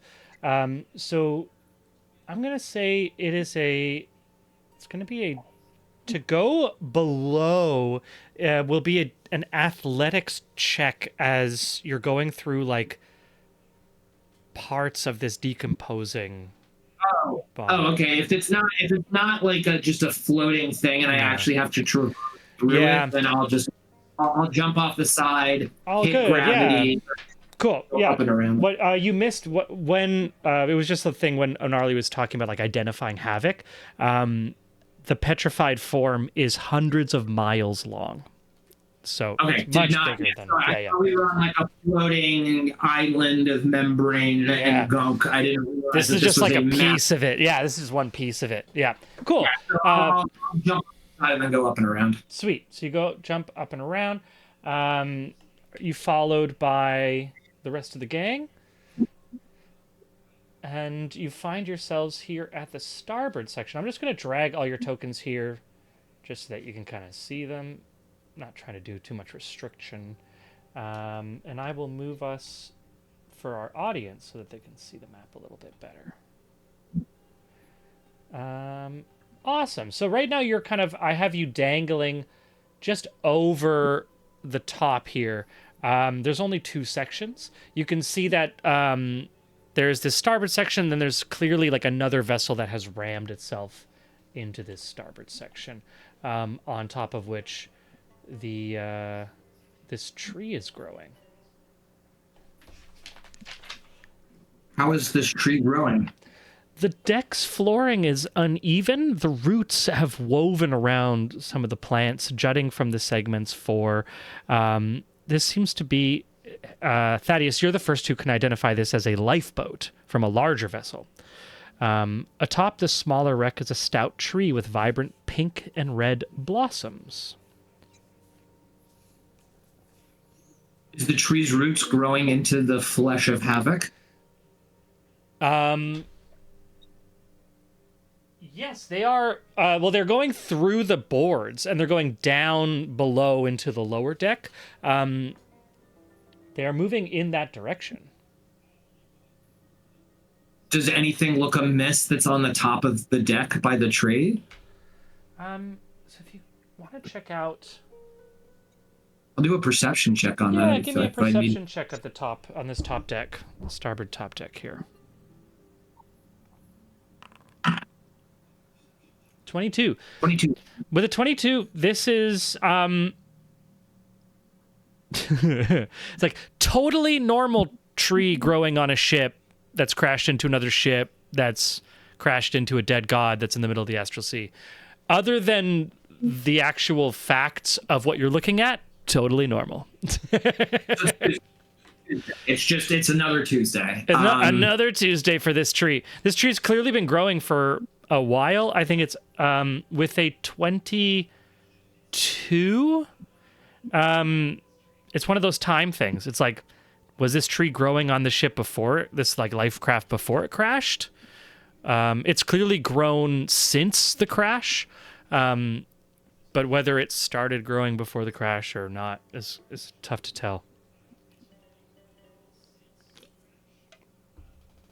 Harold, with your permission, I'd like to touch down and investigate this portion. I mean, yeah, you don't need to ask me for permission. Well, you were worried about time in the portal, and I didn't want to be rude, and... I wasn't worried about time in the portal. Okay. I'm worried about time in the portal. Oh, you're worried about the time in the portal. And then I fly towards, like, the point of entry into it that'll give me, like, the softest landing. And I want to land, like, somewhere right around the roots of the tree and the hole that goes down one level. Cool. So I want to land. Yeah. So you're able to land right there. Are you going to look into going down further, or do you want to like check out up here?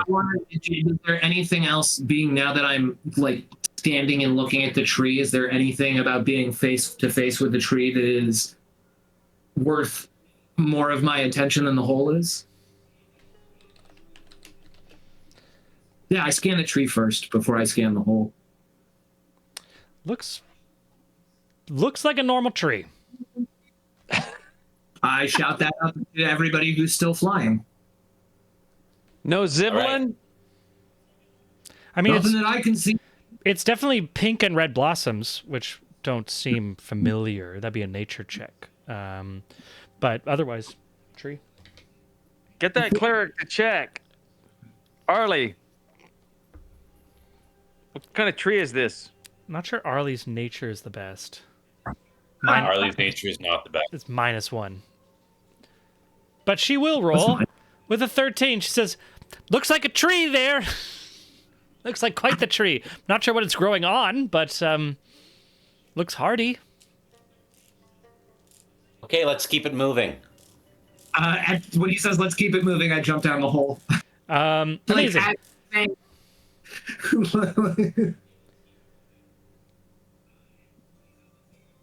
Cool. Let me just pull. I land like Give Garish? me a athletics or acrobatics saving throw.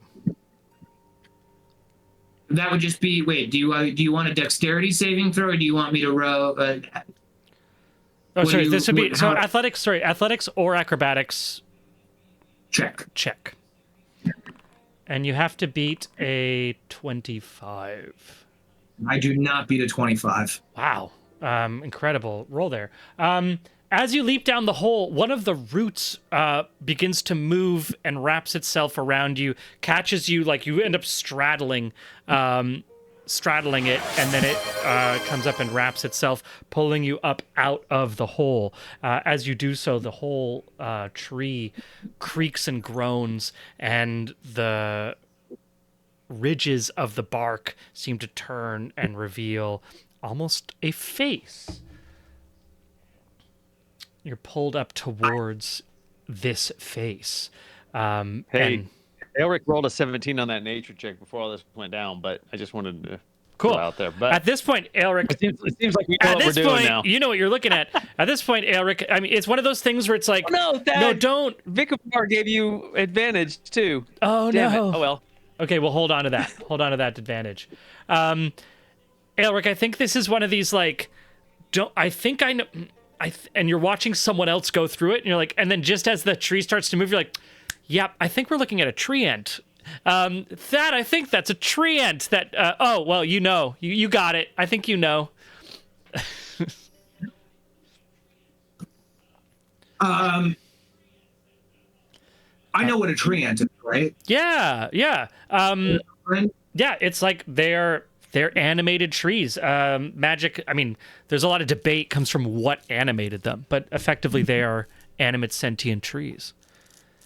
So if Arlie's Draconic is like really ancient and highfalutin, Yep. right? Like she's speaking in like the most highest, most formal register of Draconic. Yeah. I'm going to say in the dirtiest version of like mispronounced Latin slang, because I learned Sylvan like off of a pair of fawns, essentially, like fingers. I only know like really deeply inappropriate like gutter Sylvan. Yeah. And so I'm going to attempt an incredibly formal greeting to this majestic tree who and I am gonna bank that Vicavar, don't you worry. Yeah, I'm gonna like try to it would be like if I was trying to speak really formal Japanese, but I just spoke like a straight up street gang member, like all of those formalities instead of the proper formalities. And I'm just gonna be like, oh, ancient. I'm saying, oh, ancient tree. How wise and majestic that we should meet you in such a place. Because I do speak Sylvan, but it is coming out. Amazing. Yeah, as you do this give me a persuasion check or a performance, whichever you think would be appropriate. I'll say that the fact that you're speaking a language that is like very the Sylvan will negate the quality of your speech. It's like the kind of advantage disadvantage, leaving you with a straight roll. performance. Vulgar Latin. It's called Italian, people. 15. With a 15. Incredible. You hear the treant respond to you in Sylvan. You speak the tongue. And what are you scurrying around here for? Well, me and my fellow hoodlums here, we were hoping to penny pinch and pilfer whatever we can because we're searching for an item of great importance that could save our world. I happen to have a horrendous vision of an attack here, but the object in which we seek was aboard the ship during the awful battle that was here. Maybe in your illustrious, you could point us to the object that we seek? Object, you say? There was something of great power in the front of this ship. But it seems to have gone quiet. I'm not sure why. Well, we're hoping to give it a strong shot in the arm, and with your help and grace and permission, we would like to go to the prow to pick it up. Is there anything that we should be concerned about?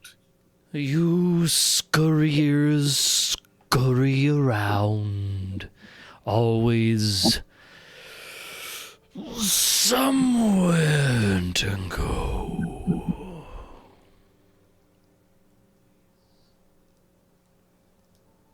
Yes. Back in common, I shout out, I don't think he knows much of anything.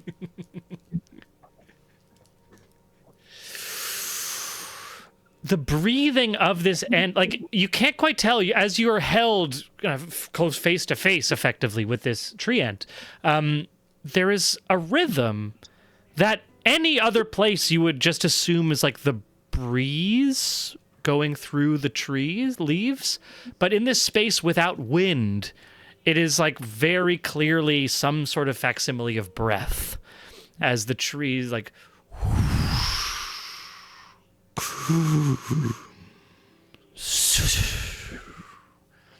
it's a soft kind of creaking and breeze going through the leaves. The root's not holding, to be fair. As it was talking to you, the root was never grasping you in a way. It came under you to stop you from falling and brought you back up, but it is in nowhere like actively restraining you. What were you shouting, Sean? You're muted.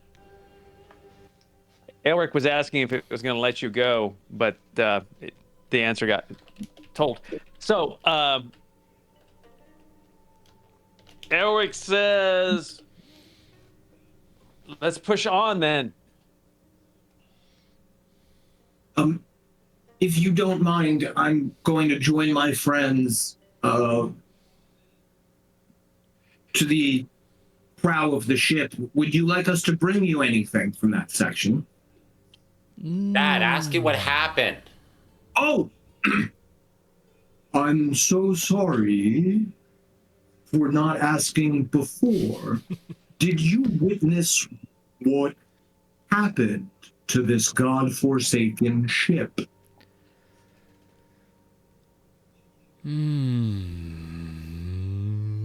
Clever choice of words. It seems this forsaken god has shared its fate with others.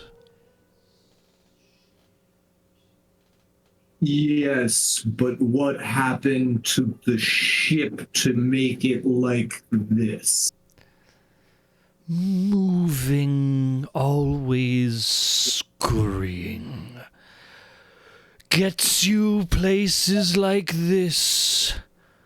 Why I always say, best to stay still. Thank you. No, he doesn't know anything, or he's being really pedantic about answering the question.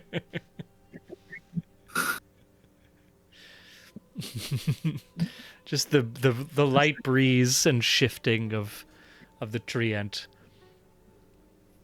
Is there any chance before we go I could see what's Hey, down? Dad. Yeah.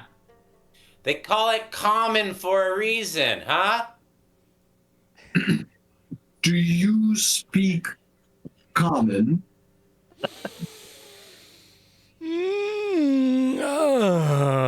Yes. Okay. No, he understood all of the shouting that we were doing.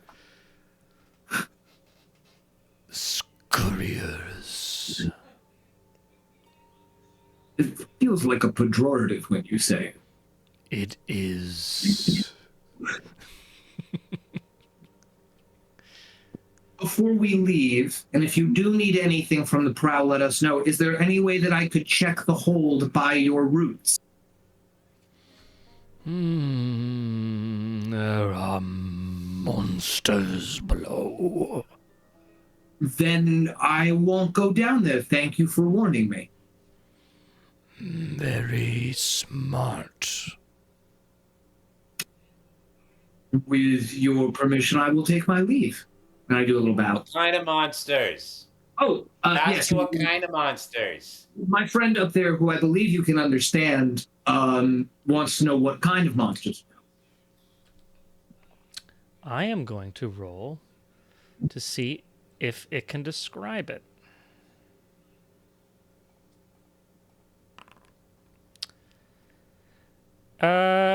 Harold, I need a nature check DC 14.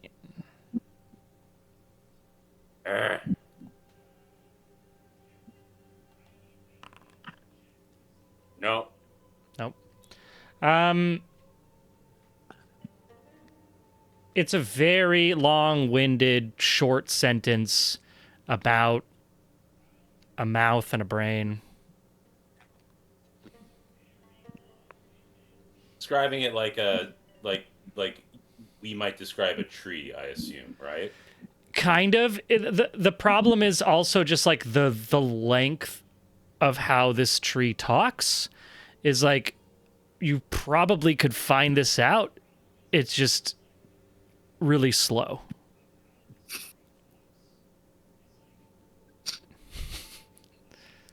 Okay, cool.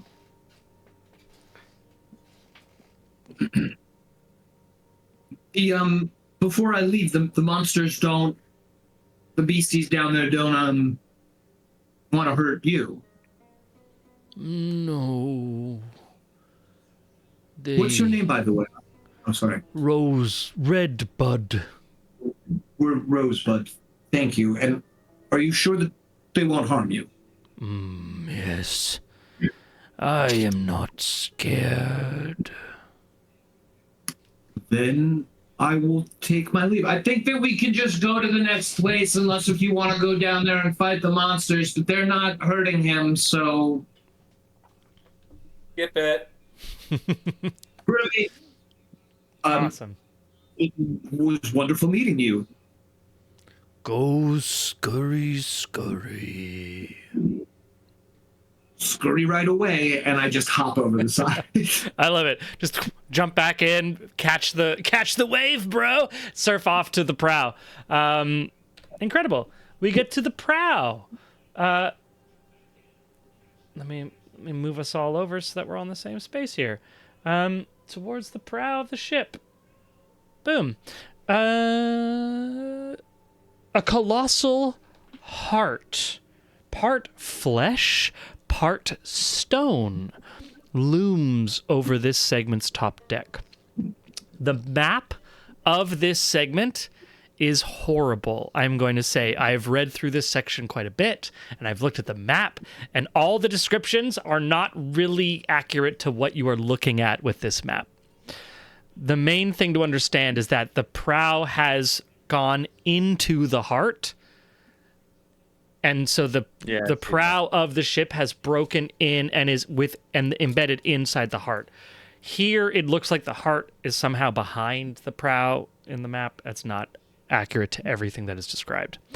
What remains of the ship's prow is plunged deep into the heart, and the deck rumbles as the heart pulses.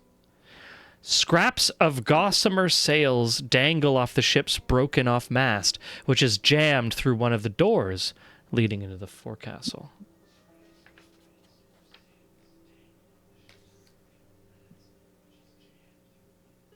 I guess I'm just going to land right there on the tippy top.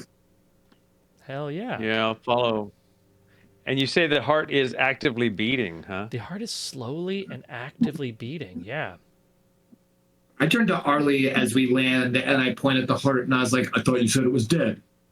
Well, I suppose dead is hard to achieve when you never really live, because living means you have to die, and gods live kind of beyond life and death. They kind of always are, and therefore, I suppose a god's heart would always beat or never beat, but seeing as it has a heart, then it must always beat. The point was made. Thank you.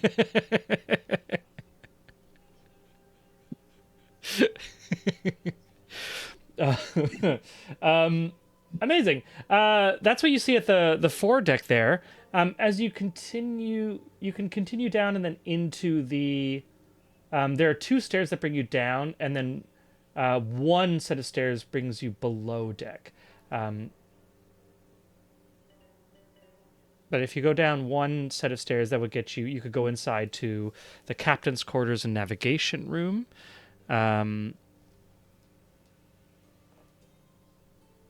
Do I remember how deep in this section I saw the staff in my memory of it?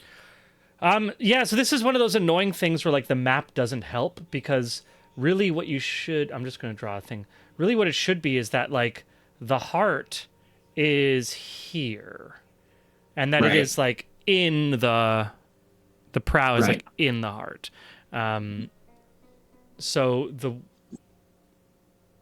It's not, that picture is like really doesn't help at all. Yeah, but it would be like below you. I mean, there's nothing above you, so. Right, but was it in like I was seeing the, I would assume what I would like the midship cannon tier, right? Like the way that I think of this. That's when you were on it. Yeah. Thing. When you were on it, you were in the mid deck, and you noticed it like towards the fore. I guess I'll say I saw it all the way down near the fore, but maybe Arlick, you want to guard the stairs that go down while we check out the captain's quarters in the navigation room? Yeah. Yeah. All right, I'm going down a level then. And for some reason, I'm attached to Arlie and Lil Bubo. Oh. Yeah. All good. Let's disconnect her. Cool. You go into the captain's quarters. Clothes tossed over chair backs, open books strewn across tables. There are two metal prosthetics here that remain. One of a right leg, and one of a wing, similar almost to Aelric's wing, a prosthetic wing that would have fit someone maybe smaller than you, Thaddeus, but around your size. And the leg also would have fit very fine gear work. Would have been like possibly nearly fully functional leg. Wait, are you saying to me that this thing the wing fits a man around my size? A bit smaller than you. It would be like it's either a part of a missing pair or it's replacing some like, or it's augmenting another, I guess the idea, you only see one. So either there were two of these metal wings that someone wore, or someone like Aelric was using this to replace a lost wing. But you can see the similar corrosive damage on these as well, as you've seen on lots of things. There is something... no, you see... you see the corrosion on those items as well. If anyone wants to give me an investigation check in the captain's quarters, they can. I am not there.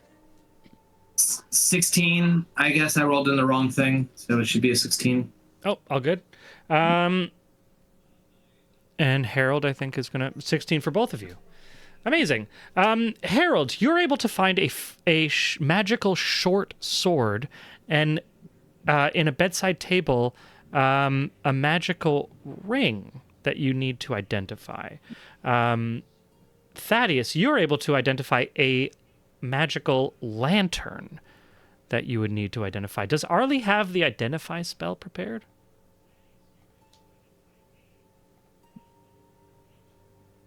I don't know if she updates her spell book. Yes, she does. She does. She does.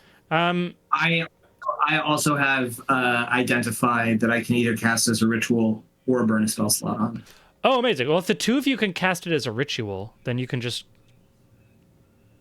Or is she not able to cast it as... No, she is able to cast it as ritual. So with 2 minutes, I think 3 minutes, you're able to identify all of these pieces. We both did it concurrently. It's a 10-minute ritual casting time. Okay, so it would take 30 minutes to identify all three of these magical items. I think that we wait to do that on the other side of the portal, personally. Cool. Thaddeus, you're also... Wait. What's that? And casts Identify on the ring. Utterly cast Identify on the ring. Amazing. Thad, you're also able to pick up a spell scroll of Flame Strike. You can identify that because you can speak it. Arlie casts Identify on the ring, identifying it as a ring of evasion. A ring of evasion. Very cool.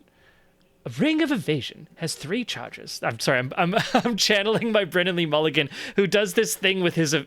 he has this like bit with his team with the Identify spell, which is just like a helpful British guy. He's like, "Welcome to the Identify spell," which is just, I love it how he does it. Sorry, the ring has 3 charges, and it regains 1d3 expended charges daily at dawn. When you fail a dexterity saving throw while wearing it, you can use your reaction to expend one of its charges to succeed on that saving throw. This has been another use of the Identify spell.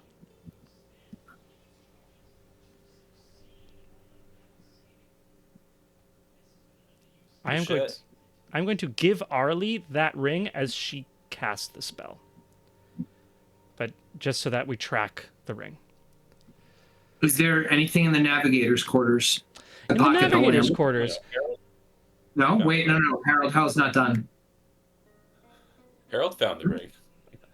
Oh, I mean, Arlie can happily give it to you. I was just making sure that I didn't forget where it was. I'll grab it and throw it into your... You know what? Actually, I think Arlie has the lowest dex in the group. It makes sense for her to take the ring. Okay, it's dexterity saving throw. Okay, cool. So she'll keep it. Yeah. But dex. Amazing. Yeah. In the navigation room, a chunk of mast has pierced the doors to the corridor, fills one corner of the room. A large bronze sphere hovers in the center of the room, spinning idly. Sorry, a sphere spins idly? In the air? Yeah. Arcana. Yes, indeed. Yeah, Arcanaing that immediately. Jeez, what is with my rolls tonight? 13. Oh, I'm banking. Roll as well. I'm taking my banked advantage. Yeah. I'm I was taking about to say that, man. You beat me to the punch. Thank you, Vikovar. Vicavar also wants to know if the ring. Oh, okay, you got it. Yeah, it's an attunement. It's an attunement item. What'd you get there? 17. Much more respectable. Jesus. With a 17 Arcana, Thaddeus, you were able to identify a magical navigation device. This seems to have been, I guess this seems to be like handcrafted in the way that gnomes can like make arcane things. You've even stumbled into it, right? You have one level of artificer, so you've started the process of saying like, how do I take intangible magic and bind it into a physical, repeatable like object that can then be used. This is clearly some sort of artificer type device, from a different tradition than the one you're used to. It's however it operates is unclear at the moment, but it clearly was some sort of like navigation, or like it's not the engine, but maybe like a control for some sort of an arcane engine, something. It's now just like a broken machine at this point, basically.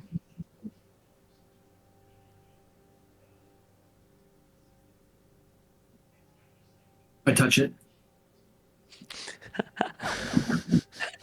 I stab it. Give me an Arcana check. Yeah, I'm just put my palm right up on it like an orb. Mm-hmm. Sorry, I'm so sorry, game.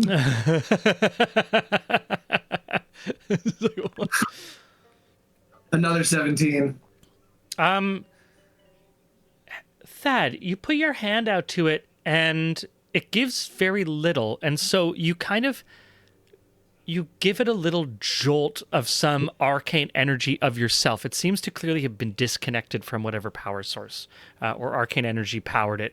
It could be a magic user powered it, right? It doesn't need to be an artifact. It could just be a person. So you just give it some juice. You give it some juice, and you see like a repeat of what just happened. This is some sort of a jump drive or a piece of it. It was the last time this jump drive was used, is what landed the ship here. This seems to have been like when Han Solo first warns Luke about why you need to create like a navigation solution for hyperspace because you could just end up in a star or something. It seems like this is what happened. They ended up in this dead god for whatever reason. Okay, they didn't kill the god. The No. god was already dead. No, they just somehow like either they were like navigating and they didn't have a proper path, or the existence of this god created some sort of like a effectively gravitational well that affected their jump. They ended up here. And when you were on board, that seems to have been the moment before they jumped. They were jumping to get away from something. They did an emergency jump, and it caused them to get caught up in this thing. My eyes cease glowing, and I say, I know what happened. They were trying to run away from whatever conflict they were in. They did an emergency, like, it was like they unfurled full sail all at the same time and caught a wind directly into this rock.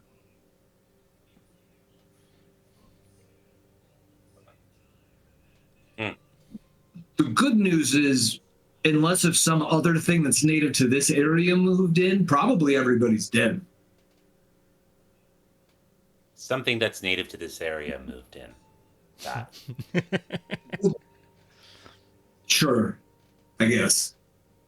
Do you want to go find out what it is? I'd prefer to just find the rod.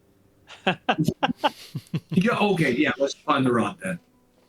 I think you can start going down, and I'm gonna walk around, lamp firmly in my backpack. Amazing. Keep the lamp, keep the short sword, and the scroll, and keep going forward. Down. Let me just double check because these maps are really annoying. 17. The bridge, the room right at the front there from where both of you are standing is the bridge. This room ends in a wall of Havoc's flesh. Glass shards from the shattered window litter the floor. An armchair sits on a platform towards the back of the room. Below it lies a silver wrought chair, toppled over and broken in half. This is where the captain's chair lies, now discarded. And anyone can roll a perception or investigation check if they like through this room. Have I made it down there yet? Yeah. We just. I don't think there's nothing preventing you from joining them. Sorry, Alaric. Gotcha. No, you're fine. You're fine. 14. With a 14. That's a 20. Amazing. Everyone's like looking around this room. Alaric, you walk in. You see high status, like captain's chair in the room. You've been piecing together this mystery from the perspective of a soldier, right? You're like, what's the rank of these people? Who's the ones who are giving the orders? Who are actually doing the labor? You go, oh, here's the captain's chair. You know what captain's chairs often have in something like this, where like any member of the crew can walk into any room at any time? The captain usually has a secret stash for something on their chair. You go directly to the right armrest, open it up, uncover a scroll of Flame Strike. Second Flame Strike. Mm-hmm. And nothing else in there, though. Yep, that was the only thing in a secret compartment in the right armrest. Great. Okay. Let's go down to the hole then. Amazing. You continue down to the forward cargo hold. Crates and barrels all over the deck. And a double door stands open, leading to an overwhelmingly foul stench and a destroyed prow. Where it should be is a gaping hole leading into the putrid core of Havoc's heart. Oh, we're going to have to go into the heart.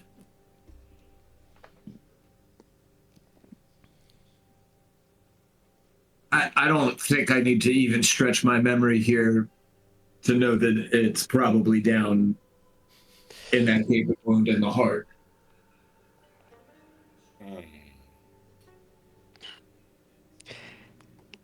And we can see the heart moving. We can see the heart muscles moving, I take it? Yeah, it like shudders like in fibrillation. Okay. It's still crumbled and petrified. It still beats. Okay.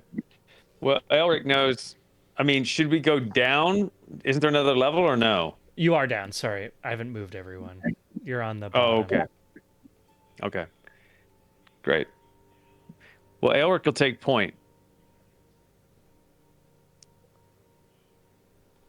And he'll just start walking right towards the opening in the heart. Cool. Who's following? I look at Harold to follows. I let Arlie then go next after that, and I take up the rear. Cool. And you have your we have Fiona's also with us, and little Bubo. Awesome. As you step into that open cavity, you walk into the heart of Havoc. Beyond the shattered safe room is an oval chamber with walls of purple flesh, dimly lit by pinkish bioluminescent orbs. The air reeks of death. An opening in one wall opens to another chamber. The air here is foul. Everyone who is breathing has the poisoned condition. You can try Fantastic. to hold your breath before entering.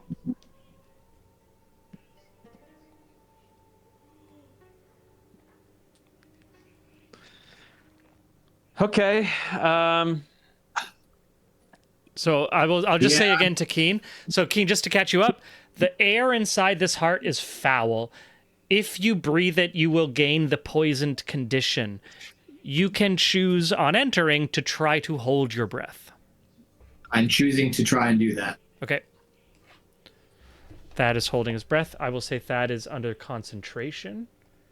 That'll be effectively concentration to maintain it. It also means that any verbal spell will end your holding breath. Yeah. The question is, what is the concentration icon?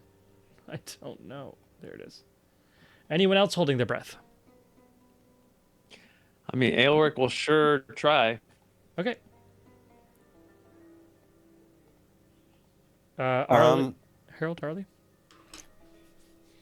I have stout resilience, which means that I have advantage on saving throws against poison and resistance against poison damage.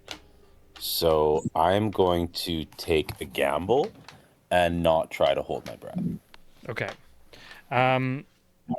This is a non-rolled condition. So this is going to be the poison condition for Harold. Okay. Let me just clarify what the poison condition is. Disadvantage on attack rolls and ability checks. Yeah. Not the end of the world. Arlie, do we think Arlie's going to try to hold her breath? I would suspect so. Okay. Arlie will also try. Amazing. If she can stop talking. In that case, because we are tracking holding breath, I'm going to say we're going to go into initiative order. Okay. And let me just look up holding breath What are we rules. like tonight? 22. Oh, hell yeah. There are holding breath rules. A number of minutes equal to its constitution, equal to 1 plus its constitution modifier. Plus con modifier. When you run out of breath, you can survive a number of rounds equal to your constitution modifier. Rounds. So, once Thad speaks, he then has the number of rounds equal to his constitution modifier minimum of 1 before he begins to take the poison condition. So we're gonna say like it's suffocating. Like verbal spells are gonna be difficult. yeah, as soon as he does a verbal spell, like he's stopped holding his breath because he has to speak. But he will enter. He can either like he can maintain the choking effectively is what he would do if he tries to still hold his breath, be in the choking condition. I have 4 minutes, which is like an impossible number of turns. That's yeah. I think a lot of people are good if they're holding their breath, but because I'm calling it concentration, you will roll as if it's concentration when you take damage, because naturally, like taking damage, you're gonna. Does my constitution shocking shirt, or does my concentration shocking shirt count for this? What's your shocking shirt? Well, you mentioned before, this happened a while ago, and you've never knocked me out of concentration before, but technically I can expend a charge from a shirt that I made. Yeah. No, this would be... So this is... That is a magical thing for your magical concentration. This is just going to be like, we're going to use the same mechanic.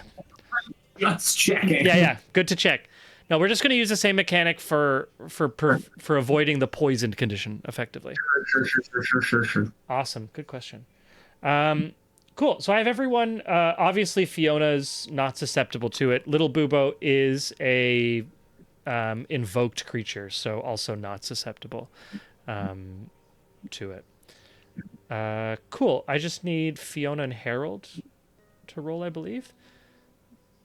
I can roll for you if you like, though. For what? Sorry. Oh, for initiative. What do you need me to roll? Just initiative. Yeah, it's roll because there's an account. Oh, okay. Now we got it. There's no comet encounter in your currently viewed scene.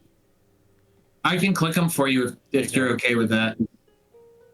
I've started it, if that helps. There's no comet encounter in your currently viewed scene. What? Harold, can I roll for you? Can I click the thing? I'll do it. Yeah.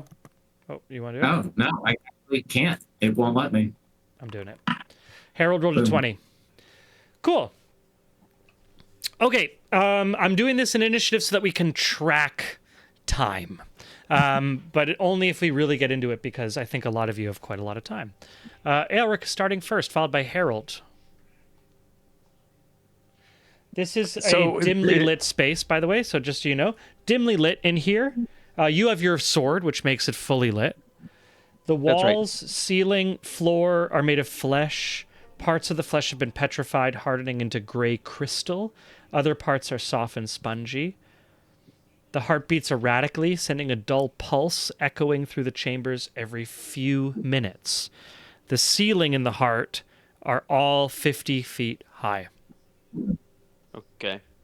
Gravity works the same, and are we hindered in our walking at all? Speed is just the same. That's a good question. Let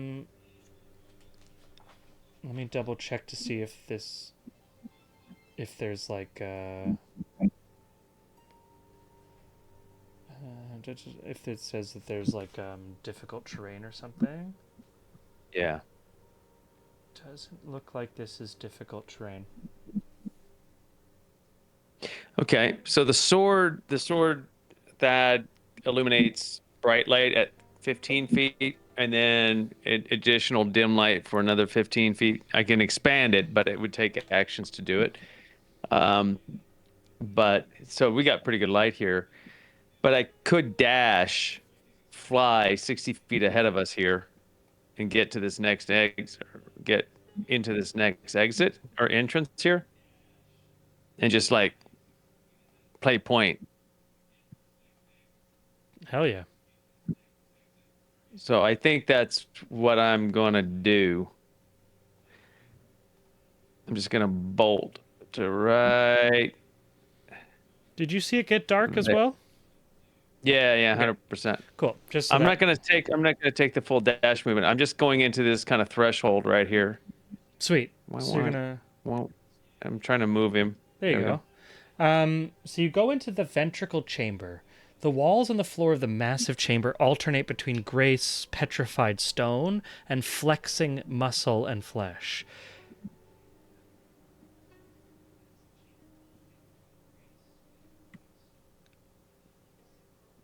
Along the ceiling is something that is neither stone nor flesh.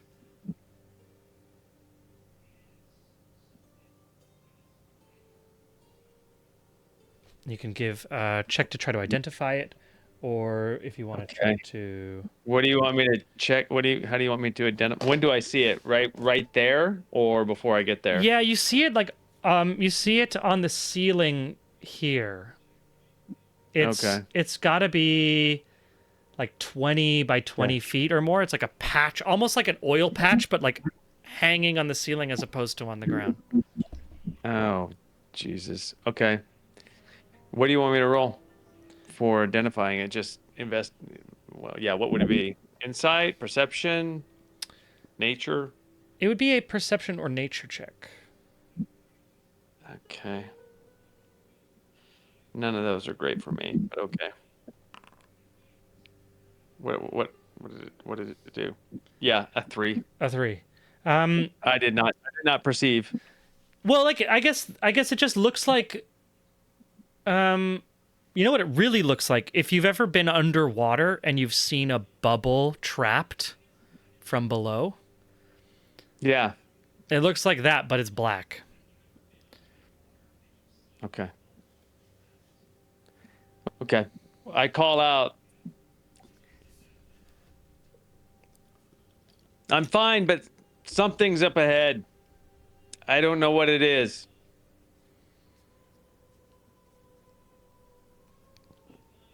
Can you mark where that is, Koi? Yeah. Let me draw it for you.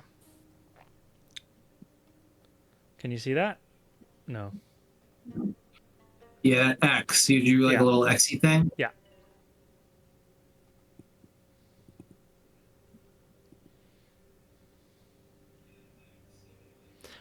Cool. So if that's Aelric's turn, Yeah. now technically this can all happen at the same time. Like I don't mean to prevent anyone from acting above anyone else before there's any combat.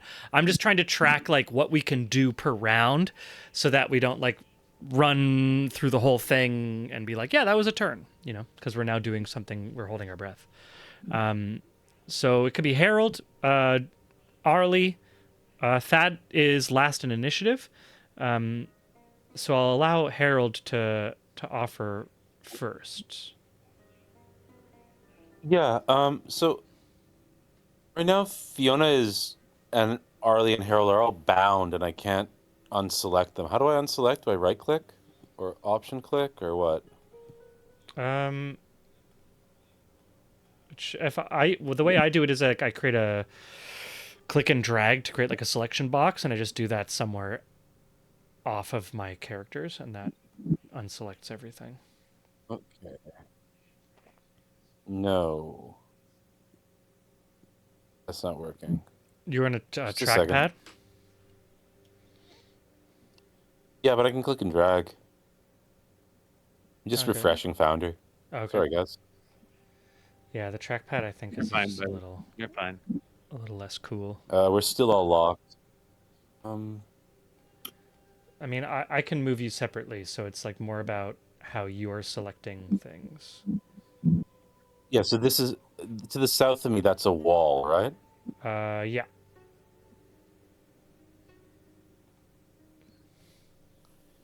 Okay. Going to do my best to catch up with Aelric.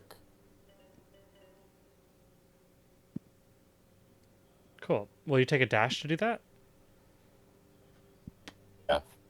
I think you might have target selected as opposed to like select the character. You might have select the target. I do. But I'm now selecting tokens. 5, 10, 15, Select 20, click or 25, 30, 35, 40. What's your movement?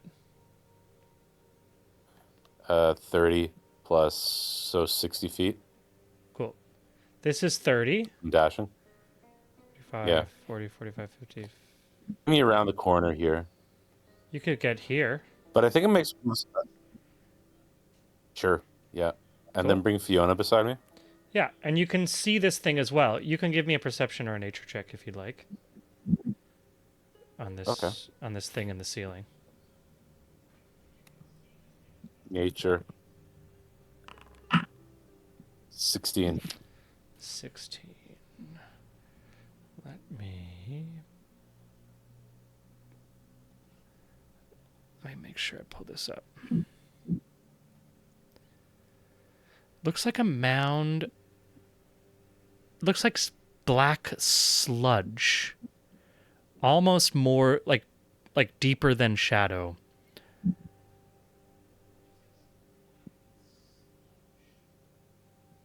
With your 16, Harold, this is a problem you've been actively trying to solve throughout this entire time here. Something in your mind makes this kind of like illogical connection. I forget what the word is. It's like the way that you can make connections in it's like nonlinear Thinking. intelligence. Yeah, Lateral thinking. lateral thinking, that's it. You wouldn't have thought about it until you see this sludge on the ceiling. But the nature of the erosions that you saw on the ship almost remind you of snail trails. Like the way that a sack-like body would move through space. and something that's like a slug or something without a shell, they can kind of move their bodies, and these are things that don't have limbs or heads or in the way, they're not bipedal. This is either some sort of place where these things would go return to, or this is a very big one.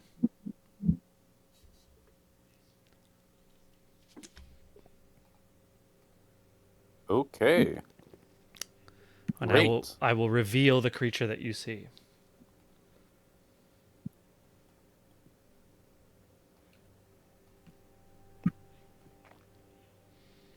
But it is 50 feet in the air.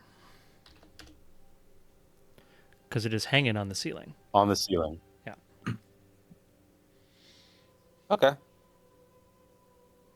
Cool. That'll leave... Harold points. Yeah. That'll lead...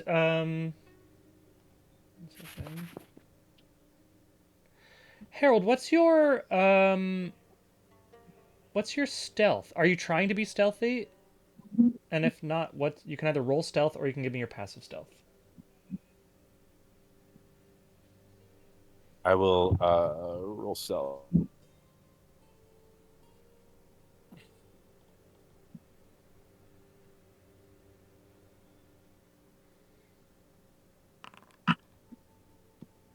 Not very quiet. Oh, with a 6. As you're getting closer to get a better view of this, you like step past Elric to get a better view, and it's basically it's like stepping on a piece of stone that's on stone, and so it's like instead of the cracking of a branch, it's like the cracking of a stone as it's rubbed into another piece of stone, and just like makes a very harsh cracking sound.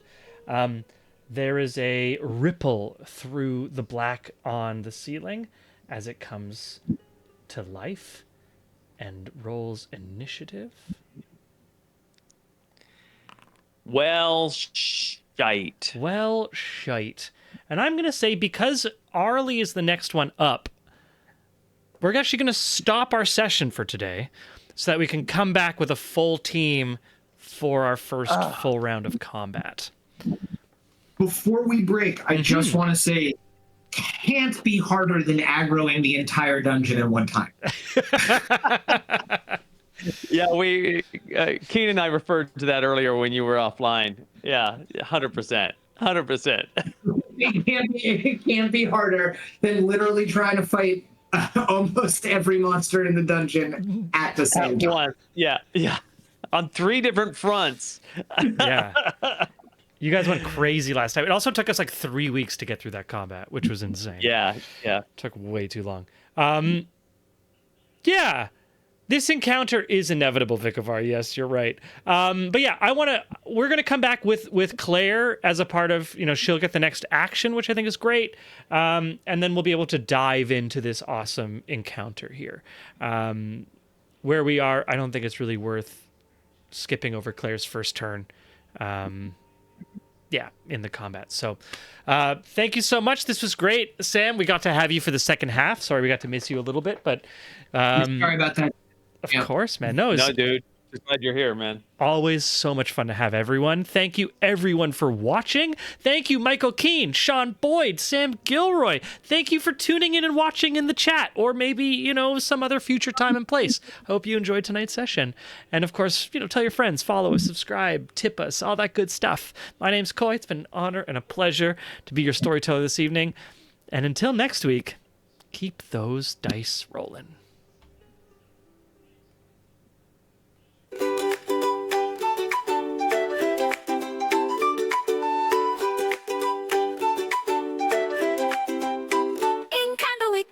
Born to nobility, Ollie dodged through life with frivolity. Parties and balls, a life so grand. Little did she know what fate had planned. Ollie, the wandering candlewick, chosen by Sybil in her destiny's down. Escape from towers of paper to the open road, a reluctant cleric with powers bestowed.